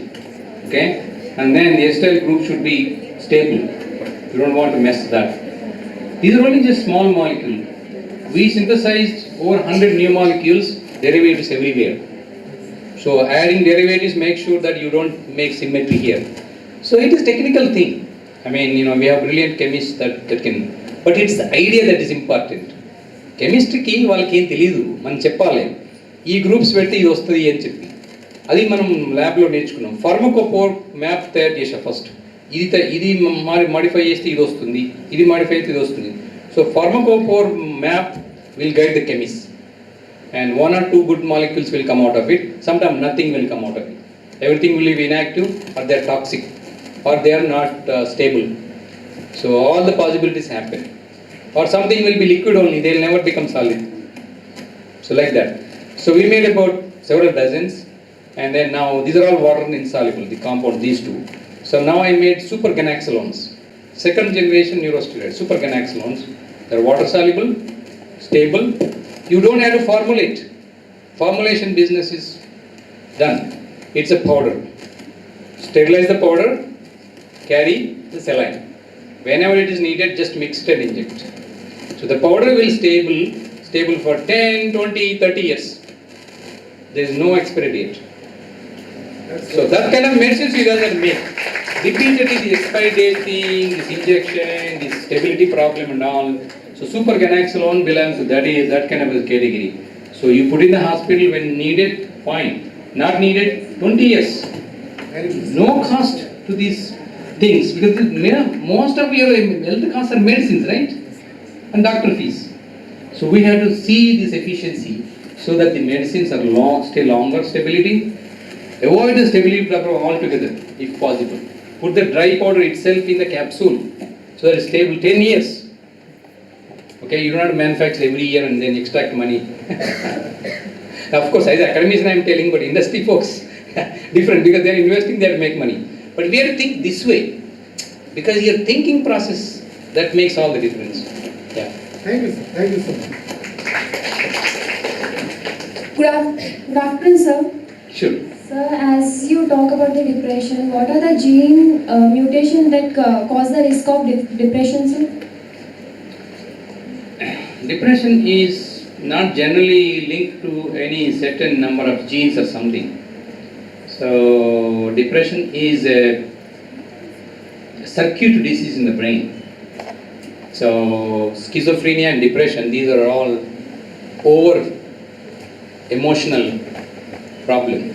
Diarrhea అంటే తెలుసా నీకు? Yes, sir. Diarrhea ఏమైతుంది? So we pass excessive stools, right? Yes, sir. In this schizophrenia and depression, we pass excessive thoughts. So it's a mental diarrhea. We pass excessive thoughts that are not needed, or they just self-generate and diarrhea you should control, right? Otherwise you die of dehydration. Mental diarrhea also you should control, and that is called depression treatment. So no fluoxetine can help, and there are not many genes that are linked to depression. Depression is pretty much a self-made, schizophrenia self-made. A lot of people who have the condition, they overcome it. Correct. So if you have a genetic problem, you will have it forever. Okay? Something that is coming and going is your making. Most of the mental health problems are of our making. You are never happy with yourself. That's your number one problem. You want to be unhappy. Your brain tells be happy. Oh no, he has a better car than me. At least you have a car, but you are not happy. You always want to be unhappy. Unhappy square tomorrow, super unhappy day after tomorrow, next weekend depression. It doesn't matter, you have a house here, you have a job here, you have children, you are heading towards depression because you never want to be happy with yourself. So stop comparing that nonsense. Sir, Somebody is better than you. No, you are the best. Okay, you are the best. So the depression, schizophrenia, any mental health conditions, even the anxiety problem and all. So these are all controllable with the thought process. You be happy. When you are happy, you keep this world happy. When you are unhappy, you want everyone to be unhappy. You see that? Om Shanti Shanti. That's in featured peace, peace, peace. You be peaceful first, and you keep your surroundings peace. Then the nature peace. So that's why you be happy, whatever you have. So you will never wish to get into the depression zone. Whatever you have, people will provoke. So that's what I tell. Genetics will be there, but genetics problems are different. Okay? But most of these mental problems are self-inflicted. Okay? And that self-inflicted things should be controllable. I can give ganaxolone, brixanolone, that treats. But then again you will be next month depressed again. Right? How long you want to take these damn medicines? You have better medicine inside your brain than this ganaxolone. Because I made this from brain only, right? Yes, sir. See? Sir, is there any treatment for this depression, sir? Oh yeah, a lot of treatments. I mean, postpartum depression, this is the only drug approved right now. Okay? But regular depression, you have 30 different antidepressants, right? So they take, some people respond, some people doesn't respond. So, yeah, I mean, if someone really need help, antidepressants. Yeah. So one last question. Yeah. Why women's why women are more depressed than men, sir? Like most of the majority of the cases we see women are more depressed than men. Yeah, good question. Because it is the lack of the freedom.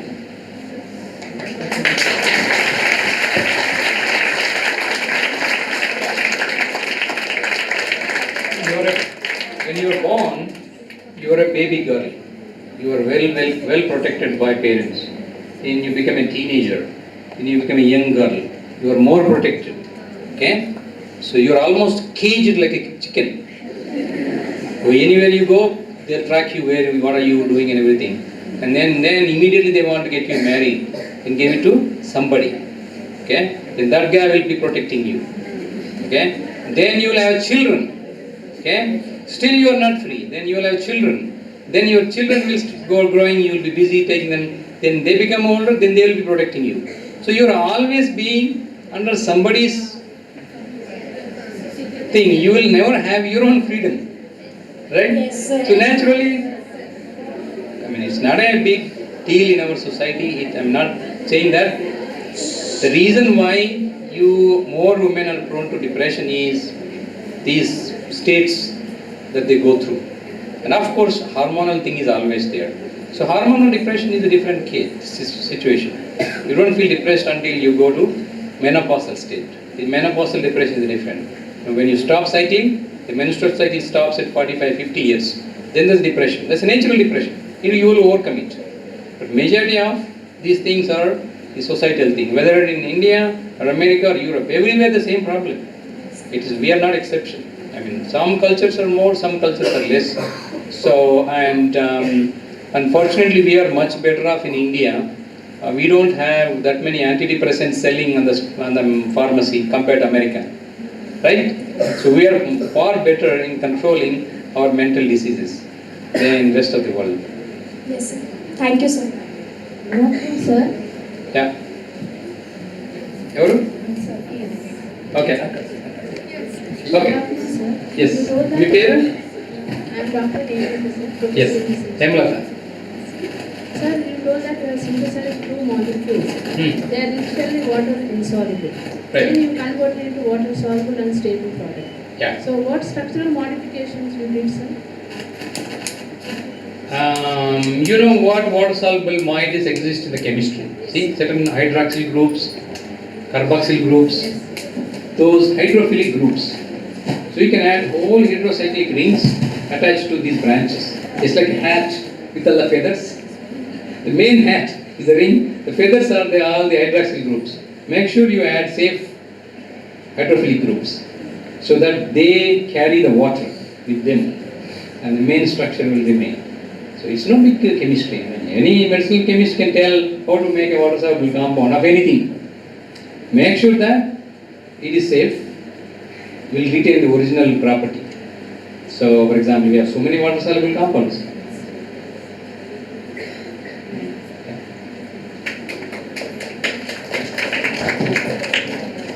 Good afternoon, sir. What's your name? Nudrat, sir. Nudrat. Nudrat. Rudrak. Sir, you said now you took many years to invent one drug. So you didn't have to drop out that idea. No, it's not the dropping of the idea. It is continuing the journey. Okay? Continuing the journey with self-learning. See, each failure will lead to the next thought process. So it is not just dropping that idea. It is picking up another idea. Right? So it's that process will self-guide you, and then ultimately you get something, you may not get anything. Okay, that's fine. But just self-learning process, keep going. If something happens, that's good. Even something doesn't happen also, that will teach you, right, why it's not working. You don't want to give up. If you give up, that is the end of that project over there. So that's why I could sustain the same project that I started 28 years ago. I'm still doing it. Now, 100 other labs are doing it now. I opened it field, right? So now, 5 companies started neurostate research in America. So next 10 years, you will have one neurostate for different brain diseases. So it is self-learning and fine-tuning and then brainstorming to find options. For every problem, there are always options. We call solutions. Solution A, solution B. Pick one that you feel is right for that time. Right? So COVID time, we're all wearing mask. Now no mask. So we learn ourselves like that. So self-guided process. Yeah. Good afternoon, sir. Yes. Myself, Vanita, working as an assistant professor. Vanita. Yes. Yes, Sir, Vanita. nowadays in the prevailing situations, brain stroke is becoming an alarming condition. So, are there any prior symptoms to diagnose this brain stroke? Yeah. If you listen carefully, our problem is we never listen carefully ourselves. Okay? You close your eyes, for example, and just poke at your brain, it will tell you what's happening with you. Okay? So, but we never have that minute to introspect, to listen to ourselves. Your body has this amazing mesh of neurons. In every centimeter of your body is entrenched with the neurons. And that's why you feel the heat, cold, air, the spatial dimension. And all it is controlled by the brain. So brain will tell you if any problem, any parts of the body in terms of pain. Oh, tickling.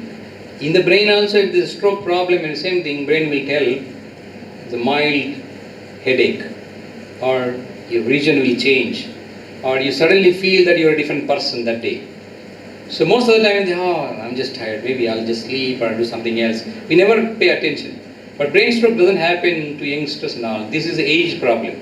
If they have underlying risk factors like sugar, hypercholesterol, or any of the endocrine metabolic problems. So these are risk factors. So because in health, I think first we have to find out the risk factors. If somebody has blood pressure, they're at high risk for stroke, heart or brain, doesn't matter. Okay, if they have cholesterol problem, okay, and if they have weight problem too, okay, so they have the endocrine problem. So all these are risk factors. But with every risk factor, you can self-scan your body. If you give 5 minutes time every day, what's happening with my body, which part of my body I'm feeling kind of weak, dull. I'm able to, for example, stand on my 2 legs, distributing the body weight evenly or not. Okay? Is my right hand hurting left or not? Am I thinking properly or not? What is tomorrow? All this process just only takes few minutes. And then these are sensory signals. Okay? And these are the things that you tell the doctor, right? He's not demigod that he will get into your brain and see. Based on what you describe, he will synthesize a diagnosis for you. Okay? And this day is not far away. In 5 to 10 years, you will not even going to the doctor. Okay? So you will be telling your iPhone, today I am feeling this, right-sided, little blurred vision, my nose is hurting, my left. Said they will tell, you may have a pre-stroke. It will tell. Yeah. Okay, now he said nearest hospital is 10 minutes away, you must rush. He will tell. So that day is not far away. So we are heading to that technological advances. So, Is there any immediate treatment? Yeah, anytime brain stroke happen or heart stroke happen, circulation is the main thing you are restored. As soon as possible, the clot has to be removed. So heart clot you can easily remove. There are a lot of techniques that you can do it. Because heart is not that fragile. You can even when heart attack happen, you won't die, but 10, 20, 30% blockade. The brain is more serious. The vessel is blocked, and then by the time you go to hospital, about 40 to 1 hour, and then by that 40 minutes, that part of the brain is almost dead because there is no oxygen. Air passage is being blocked. It is being blocked by air. Yeah, no, basically the blood supply. Blood means oxygen. Prana. What is prana? Prana and deity? Life. You are all physiologists. In physiological terms, what is life? Okay, tell me what is death? Absence of life. Okay. So what is that is not there in the dead person? I told you all day long. Electricity. The brain electricity. Prana. Okay, to maintain the brain electricity, we pump glucose and oxygen to the brain to maintain the electricity.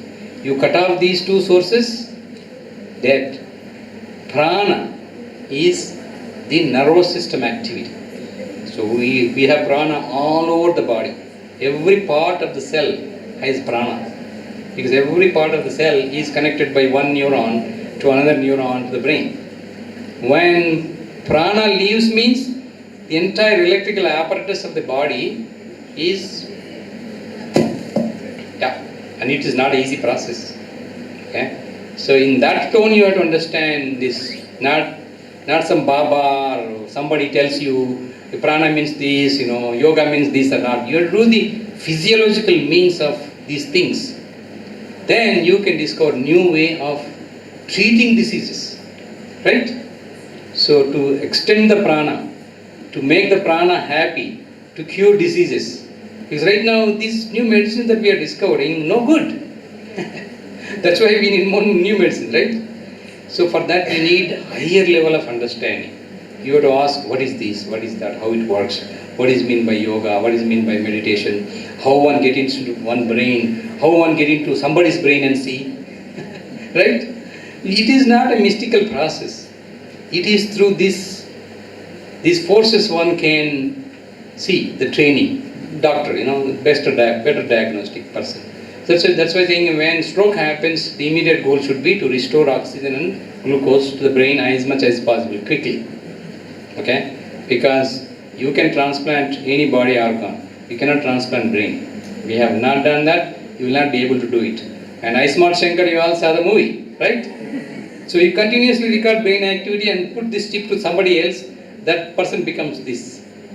So this is the electrical activity that we record and we generate and we store. We call electroencephalogram.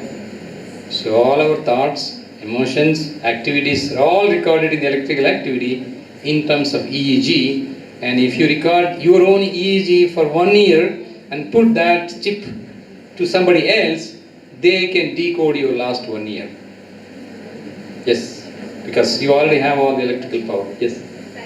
Sir, actually I have a question related to the problem, sir. Yeah. Generally, replacement therapy we follow where there is no synthesis. There is no scope for synthesis. For example, as you say, diabetes or Parkinson's. But here, after 2 to 3 weeks time when the treatment is given, there is a synthesis of the steroids is taking place.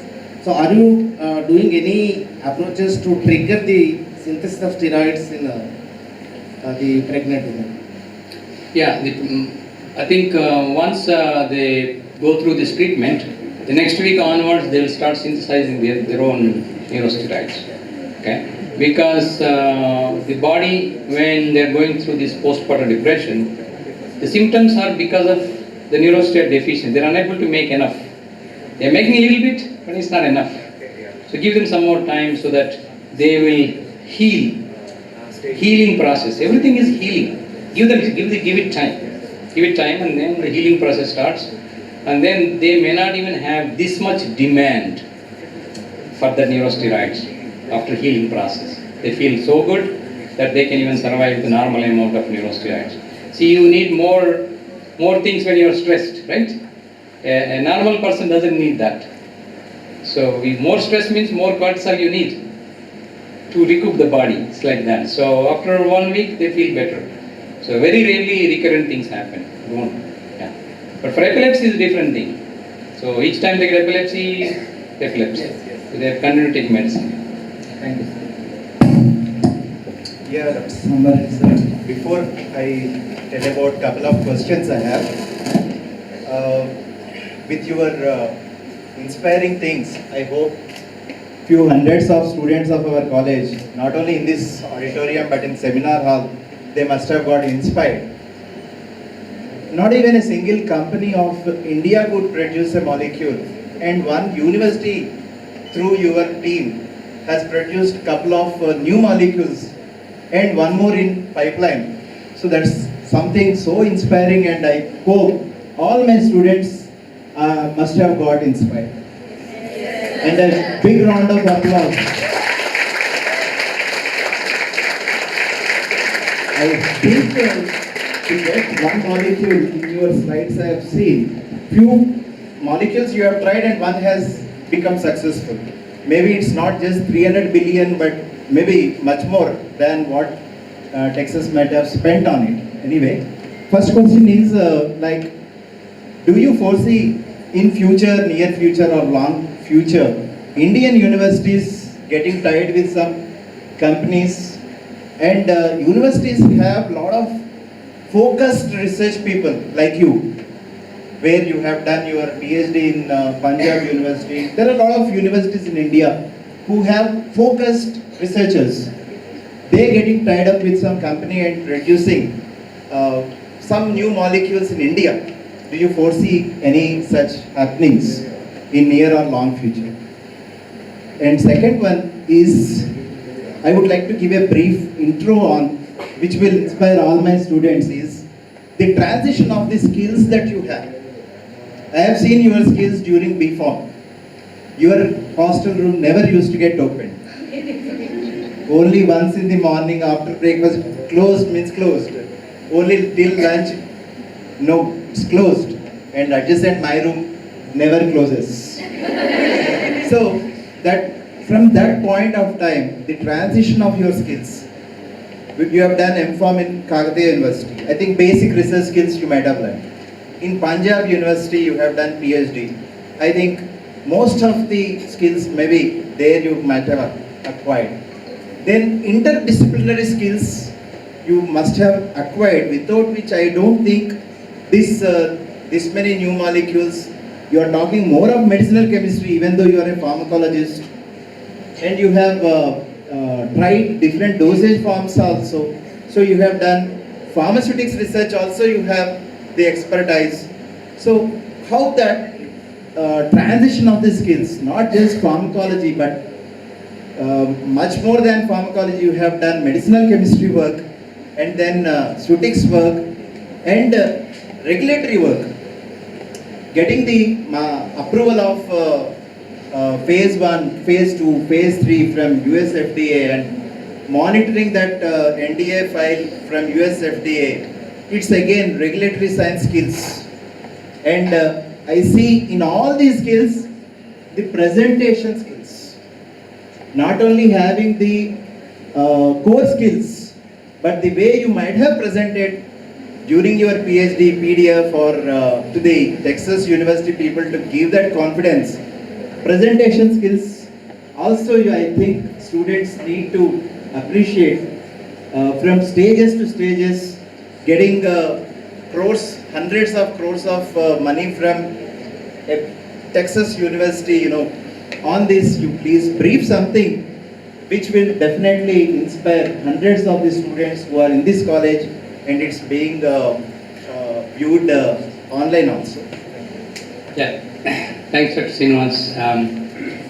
He's a dear friend of me and senior next door to me in college. He's just 1 year senior to me. So we know each other a lot during the 4 years that we spent in Kakatiya University. So it is truly fortunate that we have so many good friends, teachers, well-wishers and all.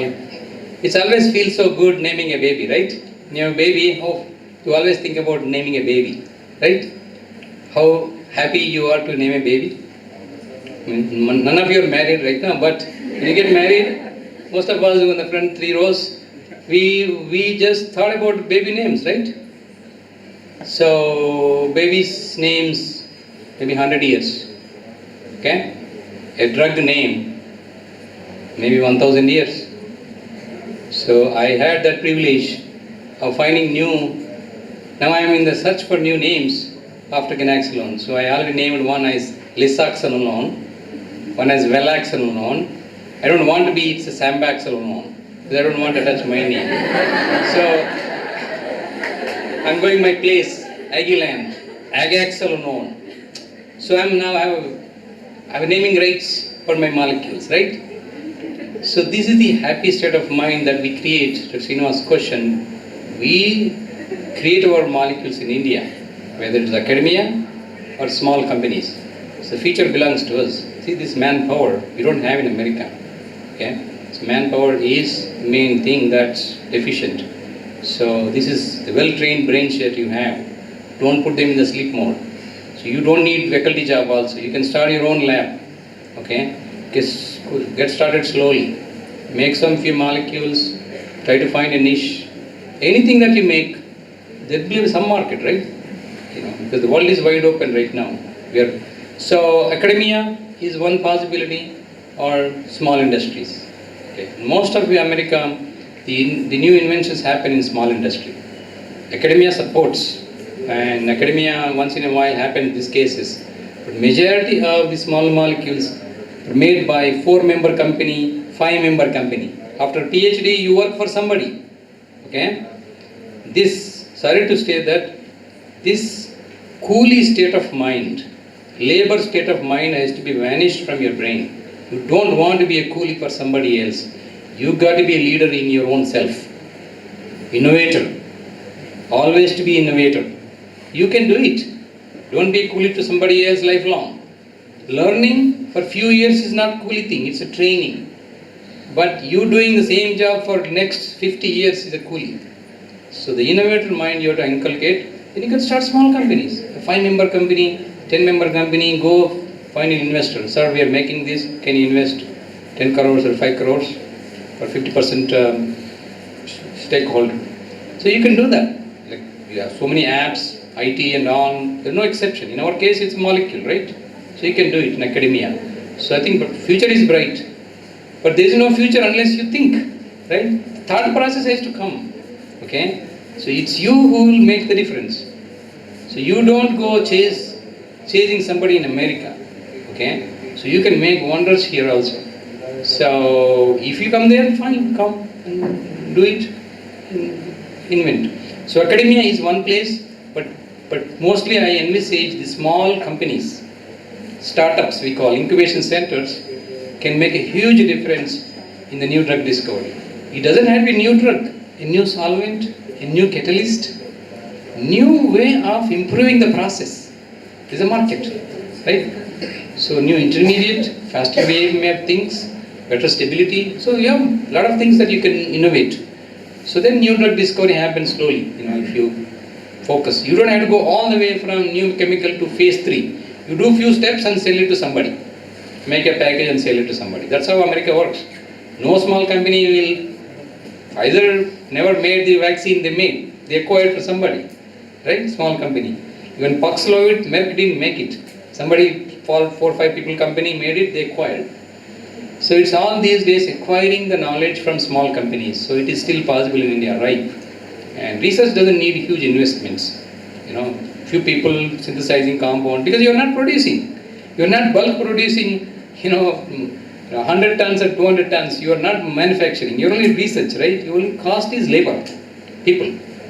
Okay? And this is the land of the cheapest in the world, right? So you still do it in an academic way, and then the small startups. And so the most important thing is your attitude is main important. Srinivas' question, how do you see yourself sandwiching in all this process with this presentation skill? See, for example, today I wanted to come here, I came here. See, it is my thought. So I approached, hey, Dr. Prabhashankar, I'm coming to India, I want to see you guys. I told Pradyumna, I'm here. So I can sleep at my home, do nothing. I can be here. It is my choice, right? So it is your attitude that makes friends. And you have to be completely ego-free. Because you don't want to give somebody a chance to manipulate you. What is ego? Somebody scolds you, oh, he's very sensitive, he can't take any criticism. What do you mean by hypersensitive? That means you are absorbing too much input into your body. Okay? Get rid of that. So you don't express. If you are friendly, everyone will help. See? If you want to succeed with your struggle, even the nature will also support you. Right? But if you are egoistic, you are angry, you don't want friendship, you want to grab all things yourself, you cheat people, and then you are undependable, you are the nastiest person in the world. Okay? Then how do you expect success? Really? Because people want to hang around if you are a friendly person, right? If you are egoistic, if you are an angry person, you are bad, nobody wants to hang around with a nasty person. But in your process, there are nasty persons also in the process. If you want to get the work done in the team, even if you have to know the art of working with a nasty person. Okay? So if you can surpass, if you can get your work done with a nasty person, you are the most successful person. So the ego and the sensitivity issue, the super manipulation, you keep changing your thought process every minute, no friends, no network. So all these things will not lead to success. You be humble. You know, whether it's Abdul Kalam or Honorable Prime Minister or anybody, you take the biggest iconic figures, they are humble figures. Okay?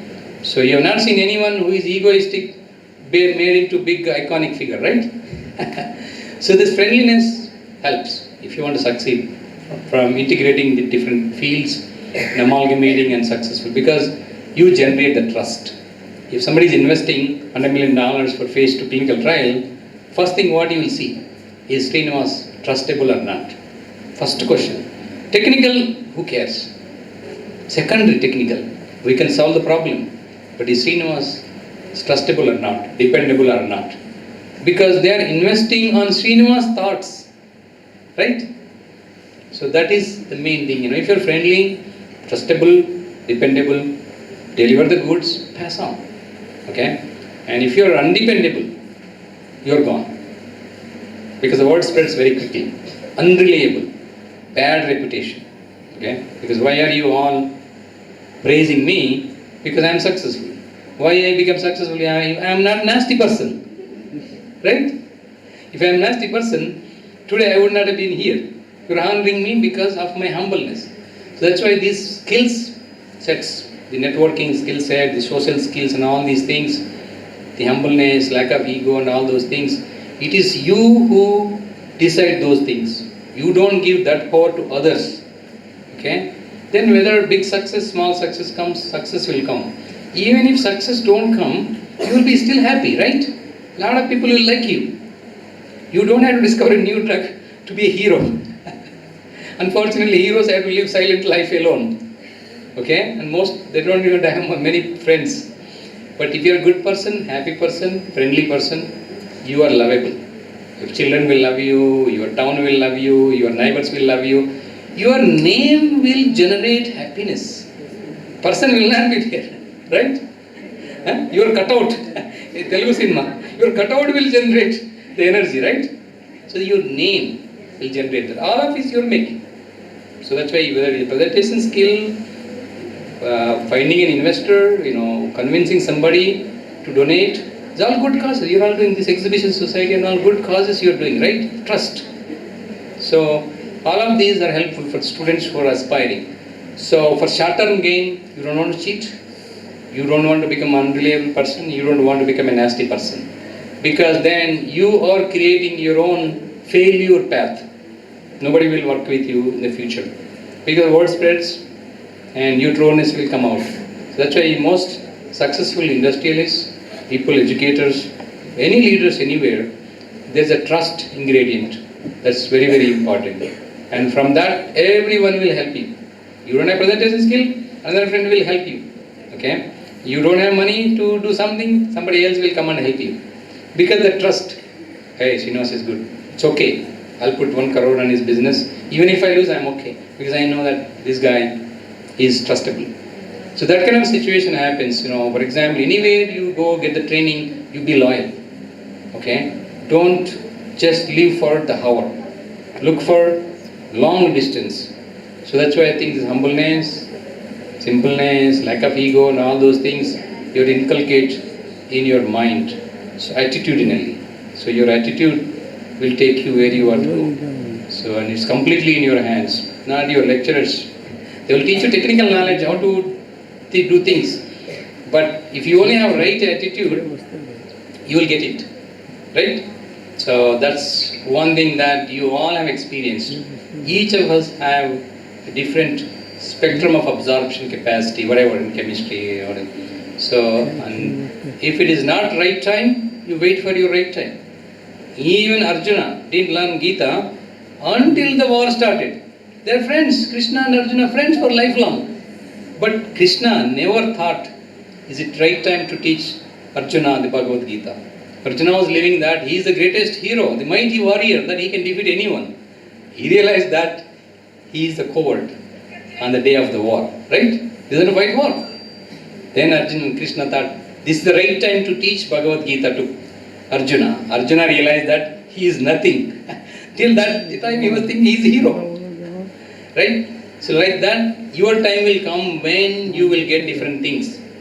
Okay? Don't be in a very accelerated mode. Go slowly. Learn, do B pharmacy, M pharmacy, whatever thing. You wait for your turn. Things will come if you deserve. If you deserve. Okay? So whatever you are getting, you are deserving. If you get undeserving thing, it will create havoc in you. If Krishna told Arjuna Bhagavad Gita, in the childhood, Arjuna would not have become warrior. Right? So don't tell things inappropriate time inappropriately, it will create havoc. Right? So that's why everything has to happen in a systematic manner.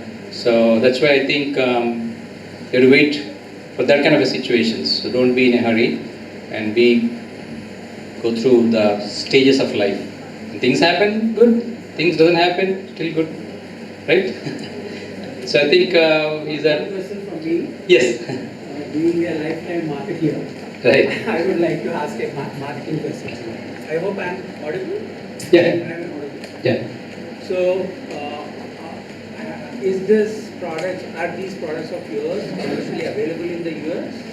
Yes, they are already in the pharmacy shelves. And how soon should we be able to see them in India for the benefit of the Indian patients? The company which is doing it commercially viable in US, do they look forward for some tie-ups in India? Or how? No, I think you guys can make it here because it's easily to synthesize and they don't care about Indian markets. And so, how is the pricing right now there? Oh, if you go there for treatment, you can't afford because this one treatment costs about hospital stay and everything $30,000. Postpartum depression treatment. So this has to be given only in the hospital? In the hospital setting because it is monitored continuously by the nurse. Yeah, but same way you make in Hyderabad, 1,000 rupees. Yeah, I mean sterilization, make the drug molecule, 5 milligram per ml solution and intravenous sterilization, done. And then you go to hospital, your 3-day bill is what? 10,000 rupees each day or maybe 20,000, maximum 1 lakh. So the cost will be so low here and for 3 lakhs they don't care to come to this market because they want to capture the Europe market, US market. So how is the prevalence of postpartum? How is it spread? Is it spread even in conditions like? Okay. In India, for example, urban India, postpartum depression is a big problem. So that's why they don't release them home. You have to stay 11 days. Sometimes they extend the stay in the hospital for a long time if the mother is not feeling well. They always say mother is not feeling well.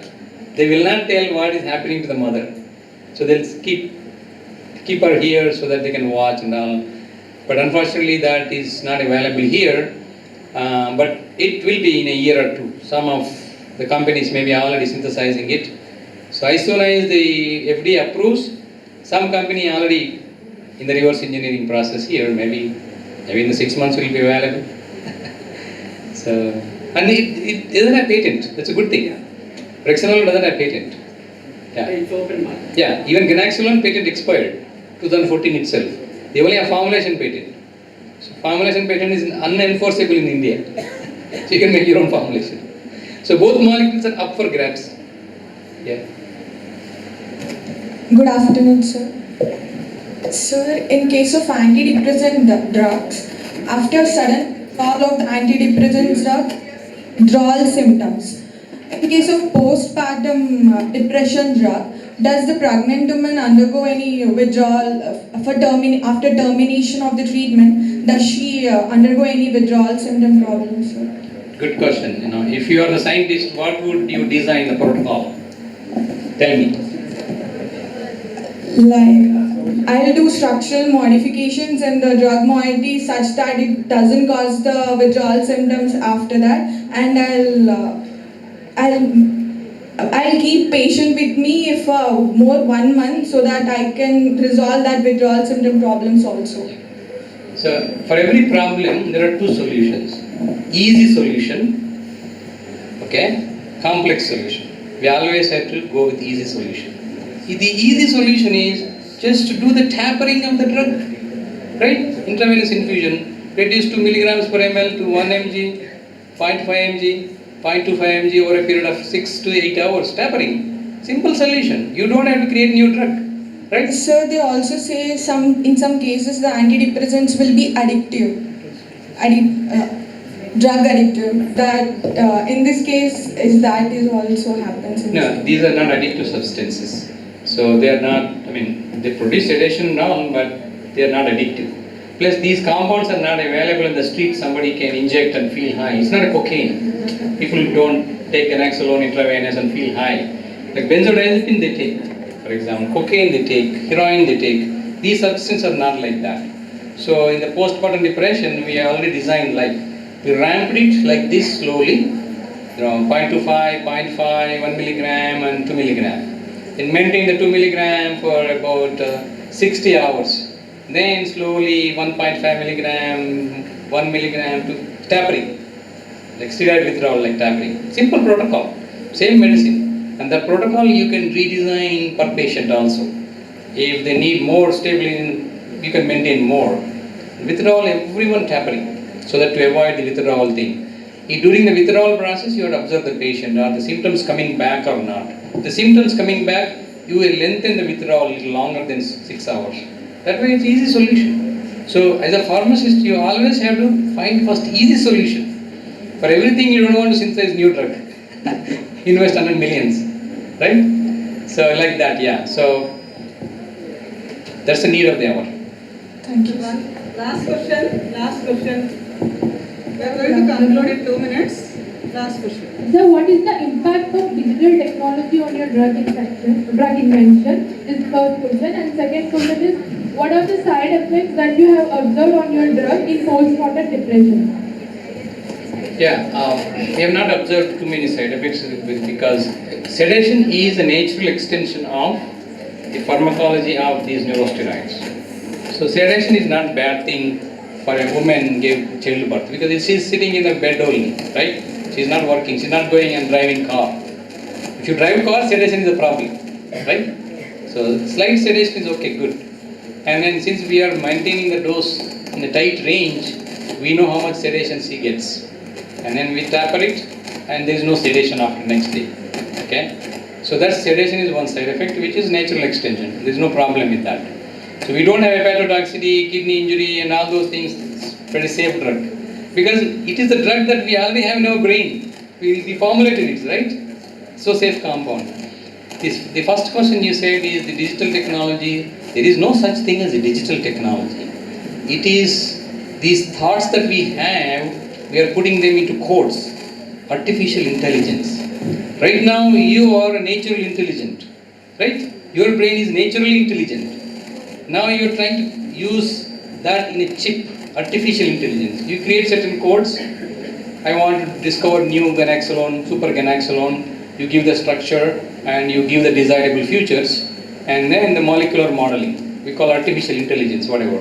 It gets all the information and synthesized. So we call digital technology, whatever you can call. So this is the future. Right now your phone can do a lot of computations. You don't have to remember any calculations, anything. You feed the information and you tell what you needed. Just like you want to go somewhere, you tell your GPS, right? He'll take you. So the destination, you want to synthesize certain molecule this way, you design it, the artificial intelligence will create. Maybe in the next 5 years, we will have all the drug discoveries happening through artificial intelligence only. But artificial intelligence is still artificial, remember.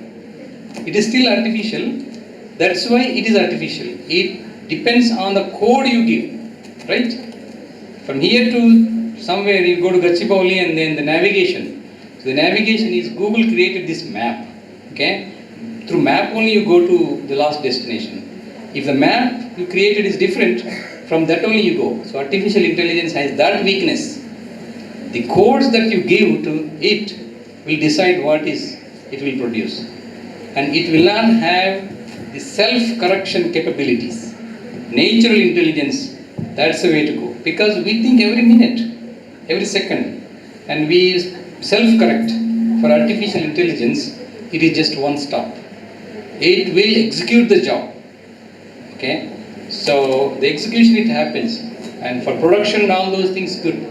For discovery, it may or may not be the best solution. So I think it definitely will be the revolution, artificial intelligence, because we will be integrating all of our brain power through the brain-machine interface. So the way we are thinking, we create these codes to a robot, the robot will do exactly what you are doing. Transferring your thought process to robot, so robot will do the surgery through your brain interface. But it's not yet, maybe 5 to 10 years, the artificial intelligence launching. So that is also our creation, right? So you should be able to master it. So otherwise, it's of no use. So that's why the limitations still exist. The natural intelligence will never be replaced by artificial intelligence.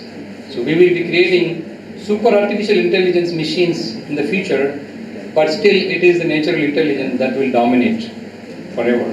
Or else they will decimate us, like rise of machines, right? So, hello sir, yes. my name is Lisa. I have two questions. First of all, I congratulate you sir for these two medicines. Thank you. First question is, process of drug discovery was too long, as we saw, right? So even in the labs, we do experiments which are already pre-done and pre-published. Even if sometimes we don't get results, ma'am tell us to change the concentration or change the solvent or something. We say, ma'am, we are already too tired and this. But this whole journey was so long. How did you deal with your thoughts, yourself, and we feel burnouts, right, sir, after some certain period of time because of the failures during the process. So how did you deal with your thoughts and burnouts? Second question is, how did you celebrate this victory, sir? Actually, I didn't celebrate. You did? I didn't do nothing, really, isn't it? So there's nothing much to celebrate. Like, what was your first thought, sir, after it got approved? I felt good because it's saving some others.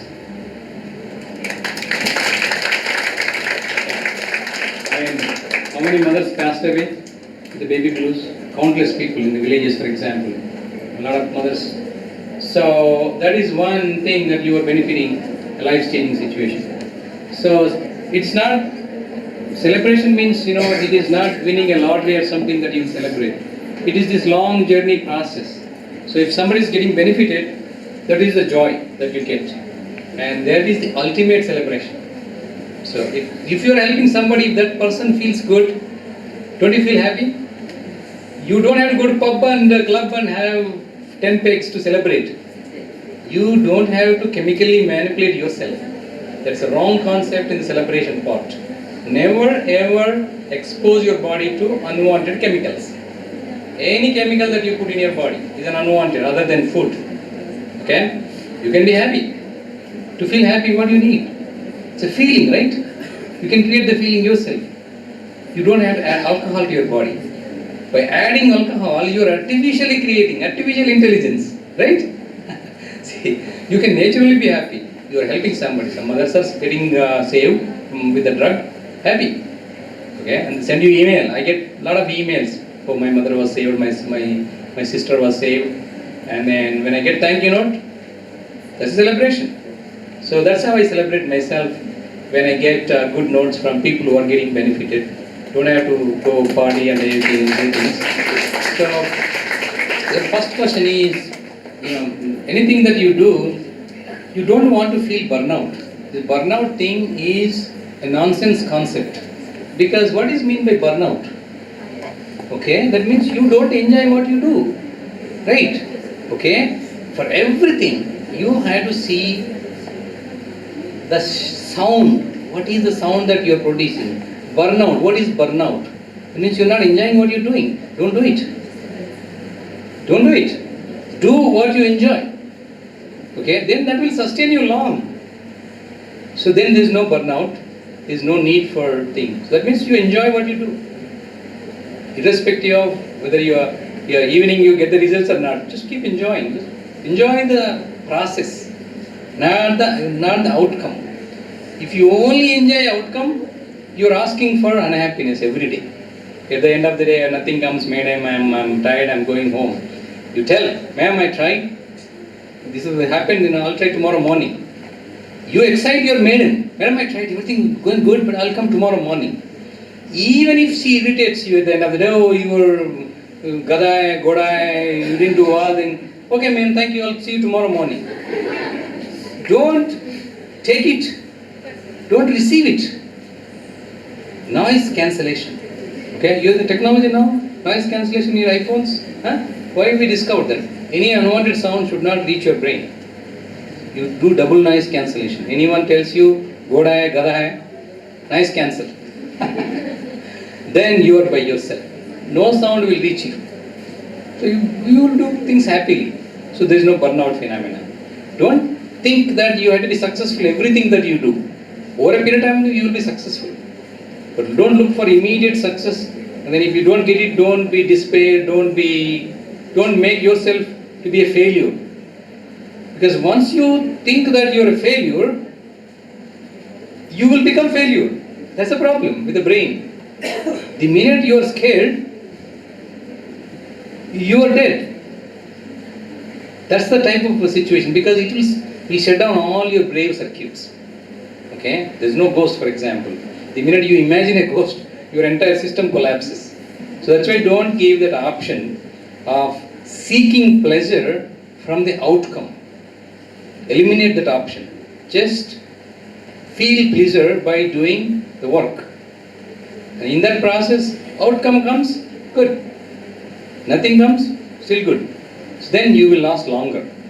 Most people, that's how most people are successful. Reddy Labs didn't happen overnight, ITRO, Aurobindo, anything that they must have done countless hours, right? So any success story you take, that's the thing. And as a youngster in 20s, you don't want to feel burnout. Your body is full of energy. How to use those energies for good things, to acquire new skills. Transform yourself totally. Because right now your raw material coming into the Vanita college and then finished product going out with the graduate degree, right? So all this process, I think you have to adopt. This may not be in the curriculum, because we don't teach you, we only teach you how to operate a machine, how to tablet granulation and all. These are the things that Srinivas was asking, how do these skills you learn from special people. Okay? And when they tell you, you have to absorb 100%, like a mantra, sound in a temple, 100% absorption. Then that will guide you. So I think with that, I thank you again for all the faculty, Srinivas and my good friend Pradyumna and then Exhibition Society, my dear friend Prabha Shankar for giving this opportunity. And of course, you are the reason I am here, so don't think that I am not thanking you. I am very grateful for giving this very happy time here. Okay.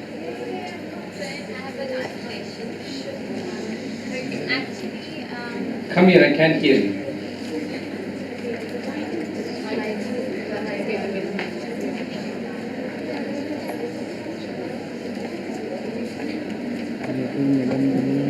Sorry sir, there's a last question.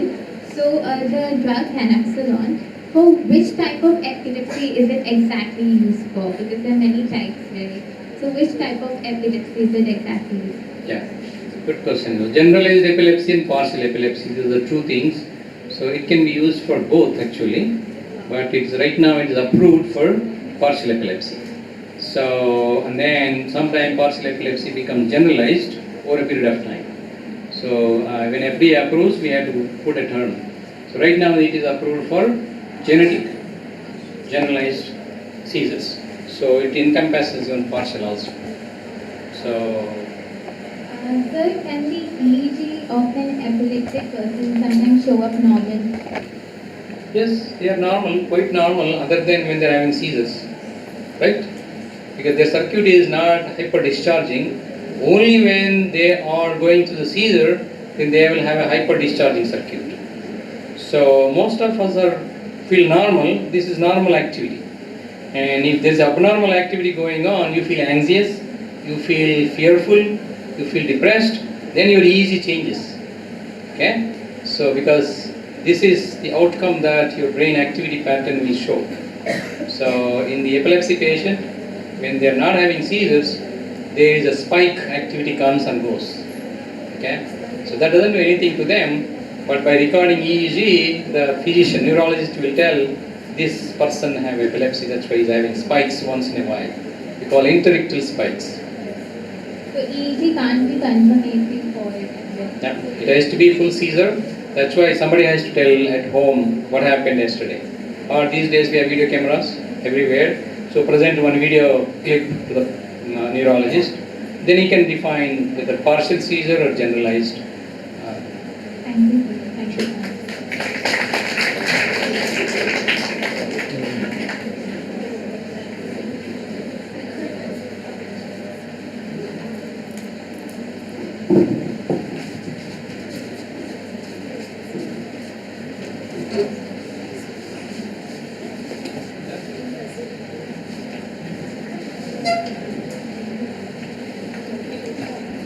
Thank you very much, sir, for enlightening us.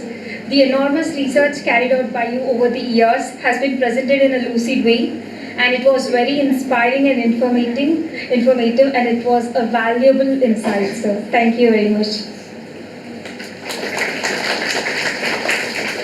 I would request all the dignitaries to come on to the dais for the felicitation. Now, it's a privilege and pleasure to felicitate our chief guest, Dr. D. Sambareddy Garu. I request all the dignitaries to occupy.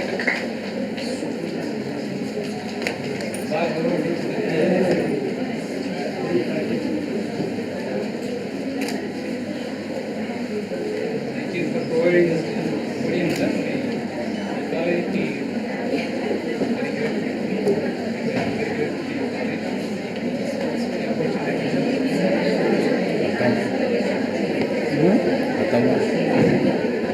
बैठने का तो phone करते हैं हम तो नहीं बैठने का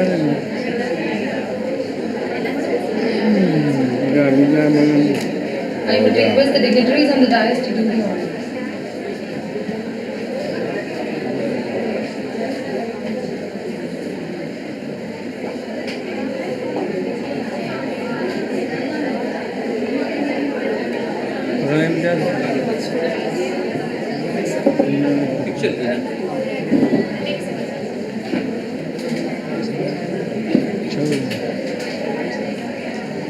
madam madam madam wait wait wait sir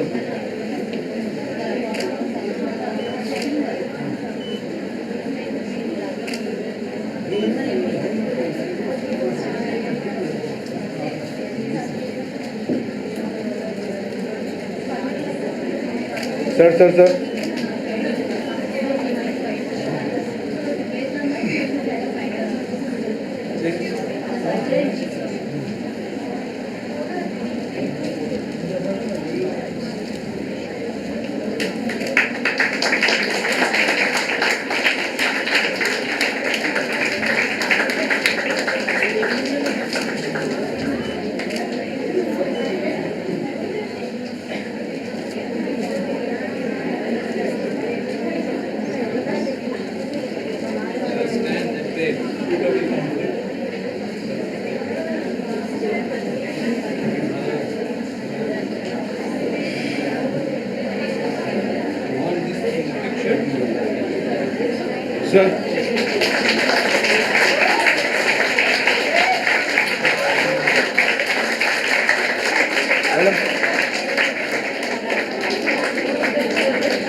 एक बार सीधा था वो छोड़ दो हाँ सर आप फेस नहीं दिख रहा आपका yes thank you I really need this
तो जना मना जना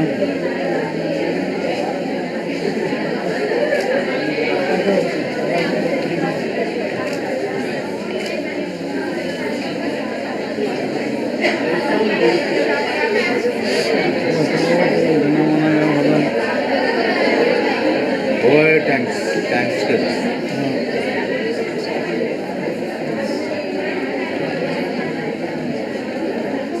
चलो Sir, please be seated. Thank you, sir.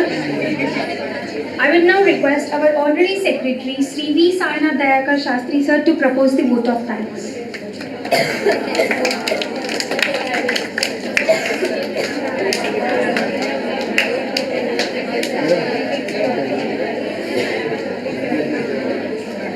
Good afternoon, ladies and gentlemen.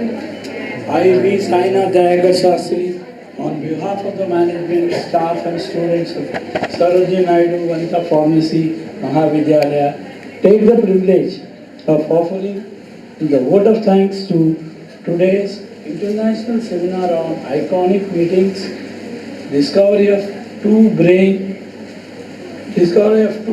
medicine, which is jointly organized by Indian Pharmaceutical Association, Telangana State Branch, with Sarojini Naidu Vanita Mahavidyalaya. At the outset, I thank Chief Guest and resource person Dr. D. Sambareddy Garu, Professor of Neuroscience and Experimental Therapeutics and Director of Texas and AM Institute of Pharmacology and Neurotherapeutic at Texas A&M University College of Medicine, Texas, USA. We are really enlightened by your knowledge and presence, sir. I would like to thank our Honorary Treasurer, V. Jairaj, for his motivation and support in conducting the conference. I am thankful to our GB member, EC member of IPA PS branch, V. Pradyumna, for gracing the occasion and contributing to make this event a great success. Further, I thank all the members of the Exhibition Society, OGA Economic Committee for gracing the occasion. I would like to thank our beloved director, Dr. N. Srinivas, Vice Principal, Dr. T. Mamata, for their enthusiastic support in making the seminar a grand success. A special thanks to the organizing committee, teaching and non-teaching staff, their unflinching support and coordination. Our heartfelt thanks to our students for active participation. With these warm words and a kind message, we move to the end of today's seminar. Thank you one and all.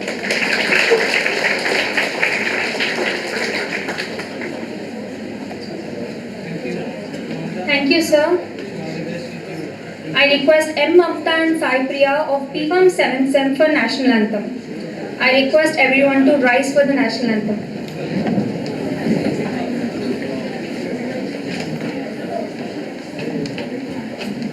जनगण मन अधिनायक जय हे भारत भाग्य विधाता पंजाब सिंधु गुजरात मराठा द्राविड उत्कल बंगा विंध्य हिमाचल यमुना गंगा उच्छल जलधि तरंगा तव शुभ नामे जागे तव शुभ आशीष मागे गाहे तव जय गादा जनगण मंगलदायक जय हे भारत भाग्य विधाता जय हे जय हे जय हे जय जय जय जय हे जय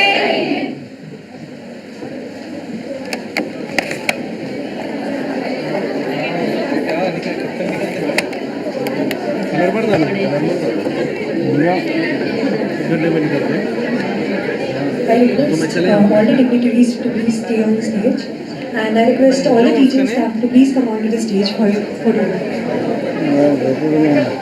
call the faculty to please. Please come fast. Faculty, along with chief guest will take a group photo. State bank students also can take the group photos. Sir यहाँ से अब ऐसा हो जाओ पूरे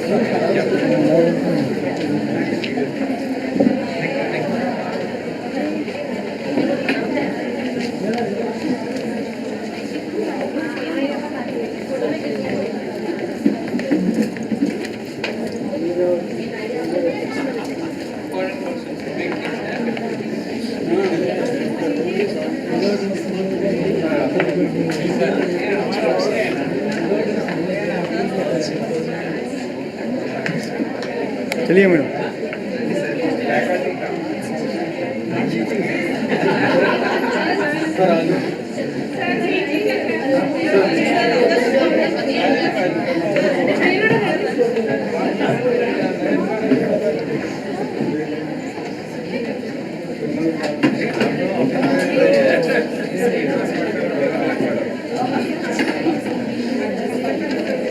थोड़ा इच्छा बढ़ जाना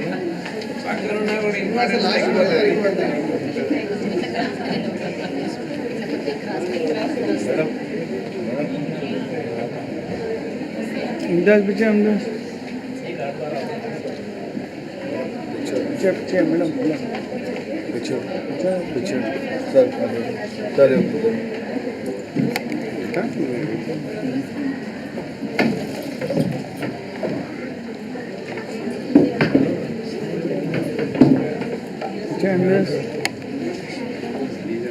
फोन ले लेता हूँ फोन में आना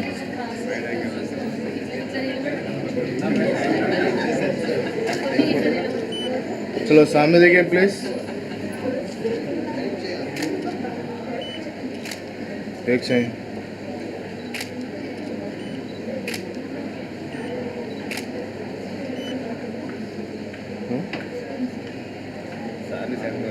okay right Thank you all. Writing पूछो एक बार हाँ हो गया